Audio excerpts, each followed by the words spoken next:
জাতিসংঘের সাধারণ অধিবেশন ৮০তম সাধারণ অধিবেশন আনুষ্ঠানিকভাবে শুরু হয়েছে। আমাদের খুব নিয়ম মতোই আমাদের মাননীয় প্রধান উপদেষ্টা আসছেন এই সমাবেশে যোগ দিতে, অধিবেশনে যোগ দিতে, এবং সেখানে একদম নিয়ম মতোই আসছেন, কিন্তু নিয়মের বাইরে বলবো বা নজিরবিহীনভাবে, আসলে নজিরবিহীনভাবে আসছেন। তিনটি রাজনৈতিক দলের ৪ জন নেতা আসছেন। মির্জা ফখরুল ইসলাম আলমগীর বিএনপি থেকে, এনসিপি থেকে আসছেন একজন, একজন আসছেন জামাত ইসলাম থেকে। আমি আসলে একটু প্রশ্ন করতে চাই যে এই ৩ দলের ৪ নেতা, তাদের কাজ কি হবে এখানে, তারা কি করবে, তাদের পারপাস কি, বা তাদেরকে কেন আনা হচ্ছে? প্রথমত কথা, আপনি যে নজিরবিহীন কথাটা বললেন, আপনার কথাটার সঙ্গে আমি খুব দ্বিমত পোষণ করছি না। কিছুটা নজিরবিহীন। নজিরবিহীন শুধুমাত্র এই ঘটনাটিকে কেন্দ্র করেই নয়, এটা আমার ধারণা, আমার ব্যাখ্যা।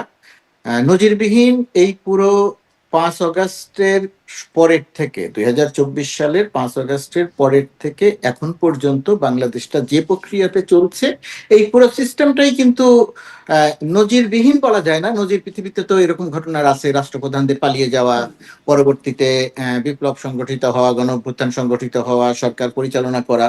তো বাংলাদেশ ওই জায়গাটাতে অনেকগুলো ব্যতিক্রমী ঘটনার মধ্য দিয়ে দেশটা চলছে। তো সেরকম একটা জায়গাতে যিনি পরিচালনা করছেন, ডক্টর মোহাম্মদ ইউনূস, তিনি জাতিসংঘের সাধারণ অধিবেশনে আসছেন, এবং সেই সময়টিতে তিনি 3টি রাজনৈতিক দলের 4 জন নেতাকে সফর সঙ্গী করেছেন। এটাকে নানাভাবে ব্যাখ্যা বা বিশ্লেষণ করছে, করার সুযোগ আছে। তারা যে যা করছেন, আমি তাদের কোনোটাকেই খুব খারাপ হিসেবে দেখছি না। কিন্তু এটাকে আমি আবার খুব মানে নজিরবিহীন ওই পুরো ঘটনার সঙ্গে মিলিয়ে দেখে আমি যেটা বলছি সেটা যে এই সরকার এই সরকারের নিজস্ব কোনো রাজনৈতিক দল নেই, নিজস্ব কোনো রাজনৈতিক এজেন্ডা নেই। বাংলাদেশের মানুষের, অর্থাৎ গণঅভ্যুত্থানের মধ্য দিয়ে সংগঠিত যে এজেন্ডা, সংগঠিত যে ঘটনাক্রম, রাজনৈতিক দলগুলোর যে চাওয়া পাওয়ার ব্যাপারগুলো আছে, সেই কাজগুলোই সরকার করার চেষ্টা করছেন। কিছু করেছেন, কিছু করার চেষ্টা করছেন, কিছু হয়তো করার চেষ্টা করে পারেননি বা পারছেন না, সেগুলো নিয়ে আলোচনা হচ্ছে। অর্থাৎ সবগুলো রাজনৈতিক দলকে বা বড় রাজনৈতিক দলগুলোকে সঙ্গে নিয়েই তাকে আসলে কাজটা করতে হচ্ছে। তো জাতিসংঘের সাধারণ অধিবেশন, এখানে একটি থাকবে যে রাষ্ট্রপ্রধান যিনি থাকেন, তিনি তিনি একটি ভাষণ দেন। সেই ভাষণ অনুযায়ী অনেক কিছু হয়ে যায় তা নয়, কিন্তু যেহেতু আমরা জাতিসংঘে বিশ্বাস করি, যেহেতু জাতিসংঘকে সঙ্গে নিয়ে আমরা অনেক কিছু করি এবং করতে চাই, সেই কারণে জাতিসংঘের সাধারণ অধিবেশনে বাংলাদেশের রাষ্ট্রপ্রধান যে ভাষণটি দেন সেটি খুব গুরুত্বপূর্ণ। নানা দিক নির্দেশনা থাকে সেখানে, এবং বাংলাদেশে এখন অনেকগুলো ঘটনা আছে, যেই ঘটনাগুলো শুধুমাত্র সরকারের একার পক্ষে কাজগুলো করা সম্ভব নয়, রাজনৈতিক দলগুলোর সম্পৃক্ততা দরকার। যেহেতু রাজনৈতিক দলগুলোর স্থানীয়ভাবে সম্পৃক্ততা দরকার, আন্তর্জাতিক অঙ্গনেও সম্পৃক্ততা দরকার। সেই কারণেই রাজনীতিটাকে স্থিতিশীল রাখার জন্য এবং সরকার এবং রাজনৈতিক দলগুলো যাতে আরো কাছাকাছি আসতে পারে, সেই প্রক্রিয়ার অংশ হিসেবে ডক্টর মোহাম্মদ ইউনূস বড় বা প্রধান রাজনৈতিক দলগুলোর বা তিনটি রাজনৈতিক দলের নেতৃবৃন্দকে সঙ্গে নিয়ে আসছেন। এখানে ডক্টর ইউনূস জাতিসংঘের সাধারণ অধিবেশনে যেমন ভাষণ দিবেন, কিন্তু তাদের মানে স্থানীয়ভাবে সম্পৃক্ততা, আন্তর্জাতিকভাবে সম্পৃক্ততার কথা বলছেন, এবং কাছাকাছি আসবার 3টি অন্তত উদ্দেশ্যের কথা বলেন। কিন্তু এই যে এই সাধারণ অধিবেশন, এটি তো একটা আনুষ্ঠানিক প্ল্যাটফর্ম। এখানে আমরা জানি যে রাষ্ট্রীয় কর্তা ব্যক্তিরা, রাষ্ট্রপ্রধান বা পররাষ্ট্রমন্ত্রী, সচিব, বিভিন্ন পর্যায়ের মিটিং হয়, আনুষ্ঠানিক বৈঠকগুলো হয়। এখানে কি মির্জা ফখরুল ইসলাম আলমগীর বা জামাতের নেতা, এনসিপি, তারা কি কোনো রকম মিটিং এ অংশ নিবেন বা নিতে পারবেন? দেখেন, এটা দুটি দিক আছে। একটি হচ্ছে সরাসরি অংশ নিয়ে কথা বলা, আরেকটি হচ্ছে যে ঘটনাক্রমগুলো ঘটছে তার সঙ্গে সম্পৃক্ত থাকা। যে সমস্ত রাষ্ট্রীয়ভাবে জাতিসংঘ অর্থাৎ ইউএনের ভেতরে যে সমস্ত কর্মসূচি থাকবে, যে সমস্ত প্রোগ্রাম থাকবে, সেই সমস্ত প্রোগ্রামের সঙ্গে ডেফিনেটলি এই সমস্ত রাজনৈতিক নেতৃবৃন্দের এক ধরনের সম্পৃক্ততা আছে। সেই সম্পৃক্ততা মানে হচ্ছে সেখানে তিনি যাবেন, বক্তৃতা করবেন, বিষয়টি তার মধ্যে সীমিত নয়। তাদের এক ধরনের সম্পৃক্ততা থাকবে, যারা 1 নম্বর। 2 নম্বর হচ্ছে জাতিসংঘের মানে ইউএন অফিসের বাইরে এই অধিবেশনকে কেন্দ্র করে বাইলেটারাল অনেকগুলো দেশের সঙ্গে নানা রকমের আলোচনা হয়, মিটিং হয়। এর বাইরে ইউএস এর বিজনেসম্যানদের সঙ্গে, ইউএস এর নাগরিক সমাজের সঙ্গে, ইউএস এর থিঙ্ক ট্যাঙ্কের সঙ্গে রাষ্ট্রপ্রধানদের অথবা রাষ্ট্রপ্রধানের সঙ্গে সফর সঙ্গী হিসেবে যারা আসেন তাদের নানা রকমের মিটিং হয়, পুরো সময়টা খুব ব্যস্ততা থাকে। বাংলাদেশ কমিউনিটির সঙ্গে কমপক্ষে একদিন বড় করে একটি আয়োজন থাকে, এর বাইরে আলাদা আলাদা আয়োজন থাকে, অর্থাৎ সামগ্রিকভাবে একটা ব্যাপক কর্মযজ্ঞ থাকে। এবং এই সমস্ত কর্মযজ্ঞের সঙ্গে দেশের রাজনৈতিক দলগুলোর নানা রকমের সম্পৃক্ততা আছে, এবং সেটা ইউএন কিন্তু আসলে কোনো সুনির্দিষ্ট কাজ তাহলে নাই, মানে নানান রকমের সম্পৃক্ততা। পুরোটাই সুনির্দিষ্ট কাজ, আসলে পুরোটাই সুনির্দিষ্ট কাজ। ধরেন জাতিসংঘের, ধরেন বাইলেটারাল যে সমস্ত মিটিং হবে, বিজনেসম্যানদের সঙ্গে যে সমস্ত মিটিং হবে, থিঙ্ক ট্যাঙ্কের সঙ্গে যে সমস্ত মিটিং হবে, সেইগুলো এগুলো সবই আসলে সুনির্দিষ্ট। আপনি যদি পুরো আমি সূচিটা কিন্তু দেখেন, আপনার কাছে, আপনি নিশ্চয়ই মানে যেহেতু যুক্তরাষ্ট্রে প্রেস মিনিস্টারের পদ এ দায়িত্বে আছেন আপনি, মির্জা ফখরুল ইসলাম আলমগীরের কথা যদি সুনির্দিষ্টভাবে জিজ্ঞেস করি, তিনি কোন কোন মিটিং এ অংশ নেবেন, এরকম কি কিছু সুনির্দিষ্ট হয়েছে? এইখানে ধরেন যেমন মার্কিন থিঙ্ক ট্যাঙ্কের সঙ্গে যে সমস্ত মিটিং হবে, মার্কিন বিজনেসম্যানদের সঙ্গে যে সমস্ত মিটিং হবে, বাংলাদেশের নির্বাচন সংক্রান্ত স্টেট ডিপার্টমেন্টের কর্মকর্তাদের সঙ্গে যে সমস্ত মিটিং হবে, এই সমস্ত সব মিটিং এ মির্জা ফখরুল ইসলাম আলমগীর, জামাতের নেতা, এনসিপি নেতা, এদের সম্পৃক্ততা থাকবে। এখানে তো অনেক কিছু বিজনেস, আগামী নির্বাচনের পরে গিয়ে দেশের অবস্থা কি হবে, প্রধান প্রধান রাজনৈতিক দলের গুলোর পলিসি কি হবে, এটা আমরা যেমন ঠিক করেছি, এই সমস্ত জায়গাতে যারা আছেন তারাও বিষয়গুলো জানতে চান, তাদের সঙ্গে এদের একটা মিটিং হবে, মিটিং এ সেই সমস্ত বিষয়ে আলোচনা হবে। ট্যারিফ ইস্যুতে আপনি জানেন যে খুব গুরুত্বপূর্ণ একটা পর্যায়ে আছি আমরা একটা ভালো সংবাদ পেয়েছি, কিন্তু এখন আমরা আরো ভালো সংবাদ পাবার অপেক্ষায় আছি। কিন্তু এটা একটা ইন্টারিম সরকার, আর 6-7 মাস হয়তো এই সরকারের মেয়াদ। এই সরকারের পরে গিয়ে নির্বাচনের মধ্য দিয়ে যে সরকারটি ক্ষমতায় আসবেন, সেই সরকার XYZ যেটাই ক্ষমতায় আসুক না কেন, এই ট্যারিফ ইস্যুর আলোচনাটা কন্টিনিউ চলতে থাকবে। এই চলাকালীন রাজনৈতিক দলগুলো এই জায়গাটাতে কি ভাবছেন, কি করবেন, তাদের প্রতিশ্রুতি কি, তাদের অবস্থান কি, এটা যেমন তারা বলতে চান, এটা এইখানকার থিঙ্ক ট্যাঙ্কও জানতে চান, প্রশাসনও জানতে চান। অর্থাৎ অনেক কিছুর সঙ্গে এদের সম্পৃক্ততা আছে। এটা ভাবার কোনো কারণ নাই যে মির্জা ফখরুল ইসলাম আলমগীর বা 4 জন রাজনীতিবিদ শুধুমাত্র ভ্রমণ সঙ্গী হিসেবে বেড়ানোর জন্য নিউ ইয়র্কে আসছেন। বিষয়টি এই মোটেই জন্যই আমি সেরকম বিশেষ না। করে প্রশ্নটি করছিলাম যে দুদিন আগে যখন সিঙ্গাপুর থেকে ফিরলেন স্ট্রিট চিকিৎসা শেষে মির্জা ফখরুল ইসলাম আলমগীর দেশে, তখন সাংবাদিকরা জিজ্ঞাসা করেছিলেন যে আসলে কি কারণে বা কি ভূমিকায় তিনি থাকবেন। তখন তিনি বলছেন, আমি নিজেই জানি না আমাদের ভূমিকা কি হবে, ডক্টর ইউনূসের সাথে তখনও আলোচনা হয়নি, মানে সেই সময়কার কথা বলছেন যে তখনও আলোচনা তার হয়নি। মানে 2 দিন আগেও তিনি নিজে জানেন না। এটা হতেই পারে, এটা হতেই পারে, এটা তার দলের সিদ্ধান্ত, যে দল থেকে তাকে মনোনয়ন দেয়া হয়েছে যে আপনি যাবেন। 2 দিন আগেও জানেন না বলতে আমি বোঝাচ্ছি যে এই ইউএন এর এই মিটিং এ, যেমন এই মুহূর্তে আমি যখন ধরেন এই মুহূর্তে মার্কিন যুক্তরাষ্ট্রে আজকে কয় তারিখ, কত সময়, যে সময় আমরা বসে আছি 21 তারিখে, 21 তারিখ দুপুরবেলা আমরা যখন বসে কথা বলছি, এই সময় পর্যন্ত প্রতিনিয়ত আমাদের ওয়াশিংটন দূতাবাস, নিউ ইয়র্কের কনসুলেট অফিস, নিউ ইয়র্কের পার্মানেন্ট মিশন, জাতিসংঘের পার্মানেন্ট মিশন, সবাই মিলে কাজ করছে কোন মিটিংটি কোন সময়, কোন মিটিং এ কে কে থাকবেন, কোন জায়গাতে মিটিং হবে, এর বাইরে আমরা আর কার কার সঙ্গে মিটিং করব, আমাদের স্বার্থ সংশ্লিষ্ট বিষয় কি, এটা একেবারে শেষ মুহূর্ত পর্যন্ত এটা চলতে থাকবে। সুতরাং যে কেউ জান, আপনি যদি আমার কাছে জানতে চান যে আমাদের কি সবকিছু ঠিক হয়ে গেছে কিনা, না, আমাদের সবকিছু ঠিক হয় নাই, এখনো চলছে, চলমান প্রক্রিয়া আছে। এমনকি টিম চলে আসার পরেও প্রতিনিধি দলের সদস্যরা, রাজনৈতিক দলের সদস্যরা যদি মনে করেন যে ওনারা অমুকের সঙ্গে মিটিং করতে চান, সেই কাজটাও আমরা করব, তখন যে তাদের সঙ্গে যোগাযোগ করব, আলোচনা ইতিমধ্যেই আমরা করছি, এটা করবো। অর্থাৎ এটা একটা চলমান প্রক্রিয়া, সবাই খুব ব্যস্ত। এটা আধা ঘন্টার একটা মিটিং, যে কোনো জায়গাতে হয় না, অনির্ধারিত মানে এখনো কি কি মিটিং এ যাবেন সব বিষয়গুলো এখনো ঠিক হয়ে পারেনি, সেগুলো চলমান। মোটামুটি ভাবে ঠিক আছে, আমি বলছি একটা চলমান প্রক্রিয়া, এই কাজটি এখনো চলছে, আচ্ছা, এই মুহূর্তেও চলছে। জি। ডক্টর ইউনূসের সাথে এবার সফর সঙ্গী কতজন? এটা আমার এই মুহূর্তে ঠিক জানা নেই যে সফর সঙ্গী কতজন, এটা ঢাকা থেকে দেখছেন, আমরা এখান থেকে বলতে পারছি না, আমি অন্তত বলতে পারছি না এটা। এবারে নিরাপত্তা ব্যবস্থা আসলে কতটা, কারণ আমরা এর আগে দেখেছি মাহফুজ আলমের উপর যেভাবে আক্রমণের ঘটনা ঘটেছে, ডক্টর ইউনূস যাচ্ছেন, সাথে রাজনৈতিক নেতৃত্বরা যাচ্ছেন, আরো যাচ্ছেন নিশ্চয়ই সফর সঙ্গীরা, কেমন নিরাপত্তা ব্যবস্থা?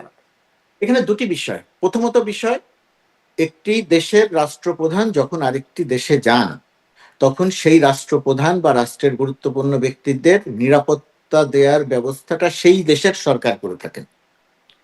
তো বাংলাদেশের যেহেতু একটা ঐতিহ্য আছে যে বাংলাদেশের রাষ্ট্রপ্রধান যখন বিশেষ করে উত্তর আমেরিকায়, বিশেষ করে আপনার মার্কিন যুক্তরাষ্ট্রে আসেন, তখন সেইখানের যে বিরোধী মত থাকেন, বিরোধী রাজনীতি থাকেন, তারা একটা বিক্ষোভ করে থাকেন, বিক্ষুব্ধতা প্রকাশ করে থাকেন। তো মার্কিন যুক্তরাষ্ট্রে বিরোধী পক্ষ বিক্ষুব্ধ হবেন, তারা ক্ষোভ প্রকাশ করবেন, এটা খুব স্বাভাবিক একটা ব্যাপার। এই জায়গাটা নিয়ে বিশেষ নিরাপত্তার কোনো ব্যাপার থাকার কথা নয়, কিন্তু বিশেষ নিরাপত্তার একটি ব্যাপার তৈরি হয়েছে, সেটি হচ্ছে মত প্রকাশ করা, প্রতিবাদ করা, বিক্ষুব্ধ হওয়া, সেটা প্রকাশ করাটা, এটা যেহেতু এখানকার রেওয়াজ, এখানকার প্রেসিডেন্ট সারা পৃথিবী পরিচালনা করেন, কিন্তু তার বিরুদ্ধেও এখানে তার সামনে প্রকাশ্যে যে কেউ প্রতিবাদ করতে পারে, যে কেউ তাকে যে কোনো কিছু বলে উপাধি দিতে পারেন। কয়েকদিন আগের ঘটনা আমরা দেখেছি। এটা স্বাভাবিক, ডক্টর ইউনূসের বিরুদ্ধে প্রতিবাদ হবে, এটা আমাদের জায়গা থেকে যদি বলেন, প্রশাসনের দূতাবাসের পক্ষ থেকে, কনসুলেটের পক্ষ থেকে, পার্মানেন্ট মিশনের পক্ষ থেকে কোনো আপত্তি নাই, কোনো বাধা দেওয়ার ব্যাপার নাই। কিন্তু এখানে অতিরিক্ত সতর্কতার একটা ব্যাপার তৈরি হচ্ছে, তার কারণ ইতিপূর্বে আমরা দেখেছি নিউ ইয়র্ক কনসুলেটের সামনে উপদেষ্টা মাহফুজ আলমের সভাকে কেন্দ্র করে, মিটিংকে কেন্দ্র করে তারা বিক্ষোভ করেছে। ওই পর্যন্ত কোনো সমস্যা ছিল না, কিন্তু বিক্ষোভের একটা পর্যায়ে গিয়ে তারা ভাঙচুর করেছে, অর্থাৎ সন্ত্রাসী কার্যক্রম করেছে। যেহেতু ভাঙচুর করেছে, যেহেতু সন্ত্রাসী কার্যক্রম করেছে, সেই কারণে দূতাবাসের পক্ষ থেকে, কনসুলেটের পক্ষ থেকে, পার্মানেন্ট মিশনের পক্ষ থেকে আমরা যুক্তরাষ্ট্র সরকারের যতগুলো সংস্থা আছে, সবগুলো সংস্থার কাছে এই বিষয়গুলো উল্লেখ করে আমরা নিরাপত্তা নিশ্চিত করার অনুরোধ করেছি লিখিতভাবে, এবং তারা আমাদেরকে আশ্বস্ত করেছেন যে তারা পুরো বিষয়টি, সবগুলো বিষয়ে দেখবেন। আর প্রতিবাদ যারা করছেন, এখন প্রতিবাদ যারা করছেন, প্রথমত কথা তারা প্রতিবাদ করতে পারেন। দ্বিতীয়ত কথা, যে দলটি প্রতিবাদ করছেন সেই দলটির কার্যক্রম বাংলাদেশে নিষিদ্ধ ঘোষিত। যে দলটি প্রতিবাদ করছেন সেই দলটির নেতাদেরকে, প্রধান নেতা থেকে শুরু করে নেতাদেরকে বাংলাদেশের মানুষ গণ অভ্যুত্থানের মধ্য দিয়ে দেশ থেকে বিতাড়িত করেছেন। তারা দেশের ভেতরে রাজনৈতিক কার্যক্রম পরিচালনা করতে পারছেন না। তারা একটা ভার্চুয়াল গালিবাজ সংগঠনে পরিণত হয়েছেন এই মুহূর্তে। সুতরাং তারা মার্কিন যুক্তরাষ্ট্রে ডক্টর ইউনূস বা সেই সরকারের এগেনস্টে বিক্ষোভ করবেন, এটাকে আমরা স্বাভাবিকভাবেই দেখতে চাই। কিন্তু যদি ভাঙচুর বা সন্ত্রাসী কার্যক্রম করা হয়, তাহলে আমরা যুক্তরাষ্ট্র সরকারের কাছে যে অনুরোধ করেছি, আমার ধারণা যে যুক্তরাষ্ট্র সরকার যথেষ্ট সচেতন আছে। কনসুলেটে যে হামলা হয়েছিল, কনসুলেটের প্রতিবাদ নিয়ে আমাদের কোনো বক্তব্য ছিল না। নিউ ইয়র্ক কনসুলেটে প্রতিবাদকে আমরা স্বাগত জানিয়েছিলাম, কিন্তু যেহেতু ভাঙচুর হয়েছে, যেহেতু সন্ত্রাসী কার্যক্রম হয়েছে, সেই কারণে আমরা ভিডিও ফুটেজ দেখে যুক্তরাষ্ট্রের যারা এই সমস্ত উইং আছেন, যারা এটা দেখেন, তাদের কাছে আমরা তদন্ত করে দোষীদের বিরুদ্ধে ব্যবস্থা নিতে বলেছি। এবং একটি বিষয় আমি পরিষ্কার করতে চাই, ধরেন আমি, আপনি, আরো কয়েক লক্ষ মানুষ যুক্তরাষ্ট্রে আছেন, আমরা সবাই বাংলাদেশের মানুষ। আমার আর আপনার, আমাদের মধ্যে রাজনৈতিক মতবিরোধ থাকতে পারে, কিন্তু দেশের ভেতরের মতবিরোধকে কেন্দ্র করে এখানে আমাদের মধ্যে তর্ক বিতর্কও হতে পারে। কিন্তু কোনো একটা সন্ত্রাসী কার্যক্রমের পরিপ্রেক্ষিতে আজ আমি দূতাবাসে আছি, কাল থাকবো না, কিন্তু আমি বাংলাদেশের কোনো একজন মানুষের বিরুদ্ধে এমন কোনো অভিযোগ করতে চাই না যে অভিযোগের পরিপ্রেক্ষিতে তিনি কোনো সমস্যায় পড়েন। এই কারণেই আমরা সতর্ক করতে চাই যে আপনারা প্রতিবাদ করেন, কিন্তু আপনারা সন্ত্রাসী কার্যক্রম করবেন না। আপনারা যদি সন্ত্রাসী কার্যক্রম করেন, বর্তমানে মার্কিন যুক্তরাষ্ট্রের যে আইন একই আছে, বর্তমান মার্কিন যুক্তরাষ্ট্র প্রশাসনের যে অবস্থান, তাতে সন্ত্রাসী কার্যক্রম প্রমাণিত হলে তাহলে কিন্তু শুধুমাত্র 3 বছরের জেল নয়, যে ব্যক্তির বিরুদ্ধে প্রমাণ হবে সেই ব্যক্তিকে কিন্তু আরো অনেক কঠোর ব্যবস্থা তার বিরুদ্ধে নেওয়া হতে পারে। বাংলাদেশের একজন নাগরিক হিসেবে কোনো অবস্থাতেই আমরা সেটা চাই না। কয়েকজন ব্যক্তিকে যে গ্রেপ্তার করা হয়েছে বলে আমাদেরকে জানিয়েছে, যদিও তারা বলেছেন কাউকে গ্রেপ্তার করা হয়নি। আমি তর্কে বিতর্কে যেতে চাই না, যেহেতু যুক্তরাষ্ট্র সরকারের পক্ষ থেকে আমাদেরকে জানানো হয়েছে তদন্ত চলছে, এবং আমরা তারা ভিডিও ফুটেজ দেখে কয়েকজনকে গ্রেপ্তার করেছি। তদন্ত প্রক্রিয়াটি চলমান। যদি তদন্তে দোষী প্রমাণ হয় তাহলে তাদের শাস্তি হবে, যদি তারা তদন্তে নির্দোষ প্রমাণ হন তাহলে তাদের কিছু হবে না, সেটা আলাদা ব্যাপার। কিন্তু সন্ত্রাসী কার্যক্রম যদি পরিচালনা করার প্রমাণ হয়, তাহলে যুক্তরাষ্ট্র সরকার অনেক কঠোর ব্যবস্থা নিতে পারে। আমি খুব দূতাবাসের খুব ক্ষুদ্র একটা জায়গার থেকে সুদূর দেশ অনুরোধ করতে চাই যে আপনারা প্রতিবাদ করেন, বিক্ষোভ করেন, কিন্তু সন্ত্রাসী কর্মকাণ্ড করবেন না। তাহলে কিন্তু আমাদের যুক্তরাষ্ট্র সরকারের কাছে অনুরোধ করতে হবে এবং যুক্তরাষ্ট্র সরকার আইন অনুযায়ী ব্যবস্থা আপনি নেবেন। আপনি সেই আহ্বান জায়গা করছেন, থেকে সাথে আমাদের সাথে একটা কিছু করার হুঁশিয়ারি থাকবে বার্তাও না। আছে। জি, গোলাম মুর্তজা, আমি একটু এটি জানি যে যেমন নিউ ইয়র্কের পরে যখন লন্ডনে গিয়েও মাহফুজ আলম হামলার শিকার হলেন, তখন তারপরেই সরকারের সাবেক একজন উপদেষ্টা এনসিপি নেতা নাহিদ ইসলাম তিনি একটি ফেসবুকে পোস্ট করছেন এবং আহ, তিনি বলছেন যে মাহফুজ আলমের উপর হামলার ঘটনায় কোনোবারই অন্তর্বর্তী সরকার কোনো জোরালো পদক্ষেপ নেয়নি, শক্ত বার্তা দেয়নি, কোনো উপদেষ্টা বা প্রেস সচিব একটা মন্তব্য কখনো করেননি। সরকার ও উপদেষ্টা পরিষদের ভেতরে মাহফুজকে অপদস্থ ও হত্যার মৌন সম্মতি তৈরি করা হয়েছে। আরো অংশ আছে আমি বলছি, কিন্তু এই যে জোরালো পদক্ষেপ নেয়নি, কোনোবারই অন্তর্বর্তী সরকার কোনো জোরালো পদক্ষেপ নেয়নি, এই বিষয়টি নিরাপত্তার ক্ষেত্রে বা হামলা হবার পরে নাহিদ ইসলাম মনে করছেন যে শক্ত বা জোরালো পদক্ষেপ নেওয়া হয়নি। এই বিষয়ে আসলে কি বলবেন? আসলে কি কোনো শক্ত পদক্ষেপ নেওয়া হয়েছে? শক্ত পদক্ষেপ বলতে আসলে আমরা কি বুঝবো? এখন মার্কিন যুক্তরাষ্ট্র বা ব্রিটেনের শক্ত পদক্ষেপ মানে কি? শক্ত পদক্ষেপ মানে হচ্ছে যেটুকু আমাদের পক্ষ থেকে করার থাকে।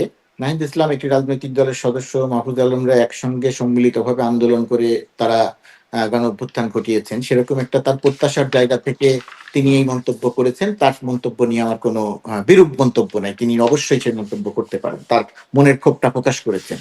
কিন্তু এখানে যদি বলেন নিউ ইয়র্ক কনসুলেটে প্রোগ্রামের আগে পুলিশকে জানানো হয়েছিল, তারা প্রতিবাদ করেছে, কিন্তু যে আপনি শুরুতে যে নজিরবিহীন শব্দটা বলেছিলেন, এই যে নজিরবিহীন ঘটনাটা যে কনসুলেটের সামনে ঘটবে এটা আমরা যেমন জানতাম না, নিউ ইয়র্ক পুলিশও জানতো না।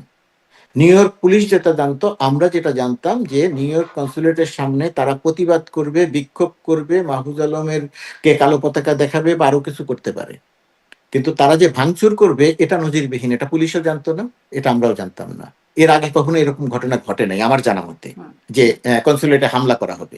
এই হামলার ঘটনার পরিপ্রেক্ষিতে যতগুলো ব্যবস্থা নেওয়া দরকার বাংলাদেশের পক্ষ থেকে সব রকম ব্যবস্থা নেয়। আমরা স্টেট ডিপার্টমেন্টের সঙ্গে আমরা লিখিতভাবে জানিয়েছি, দেখা করেছি, সিক্রেট সার্ভিসের সঙ্গে আমরা দেখা করেছি, লিখিতভাবে জানিয়েছি। কিন্তু কিন্তু পুলিশের বলছেন যে এই নজিরবিহীন বিষয়ে আপনাদেরও কোনো ধারণা ছিল না বা কারোর ধারণা ছিল না। বাংলাদেশেও তো নজিরবিহীন অনেক ঘটনা ঘটছে, মানে ধরুন যেই বিষয়গুলো, যেমন এইবারে প্রেস সচিব, যদিও নাহিদ ইসলামের এই ফেসবুক পোস্টের পরে তিনি পোস্ট করছেন, তিনি লিখছেন যে মানে তিনি সরকারের পক্ষ থেকে নিন্দার বিষয়টি জানানো হচ্ছে, নিন্দা জানিয়ে বলা হচ্ছে গণতন্ত্রের যুক্তির জায়গায় আক্রমণ কিংবা বিতর্কের জায়গায় সন্ত্রাসের কোনো স্থান নেই।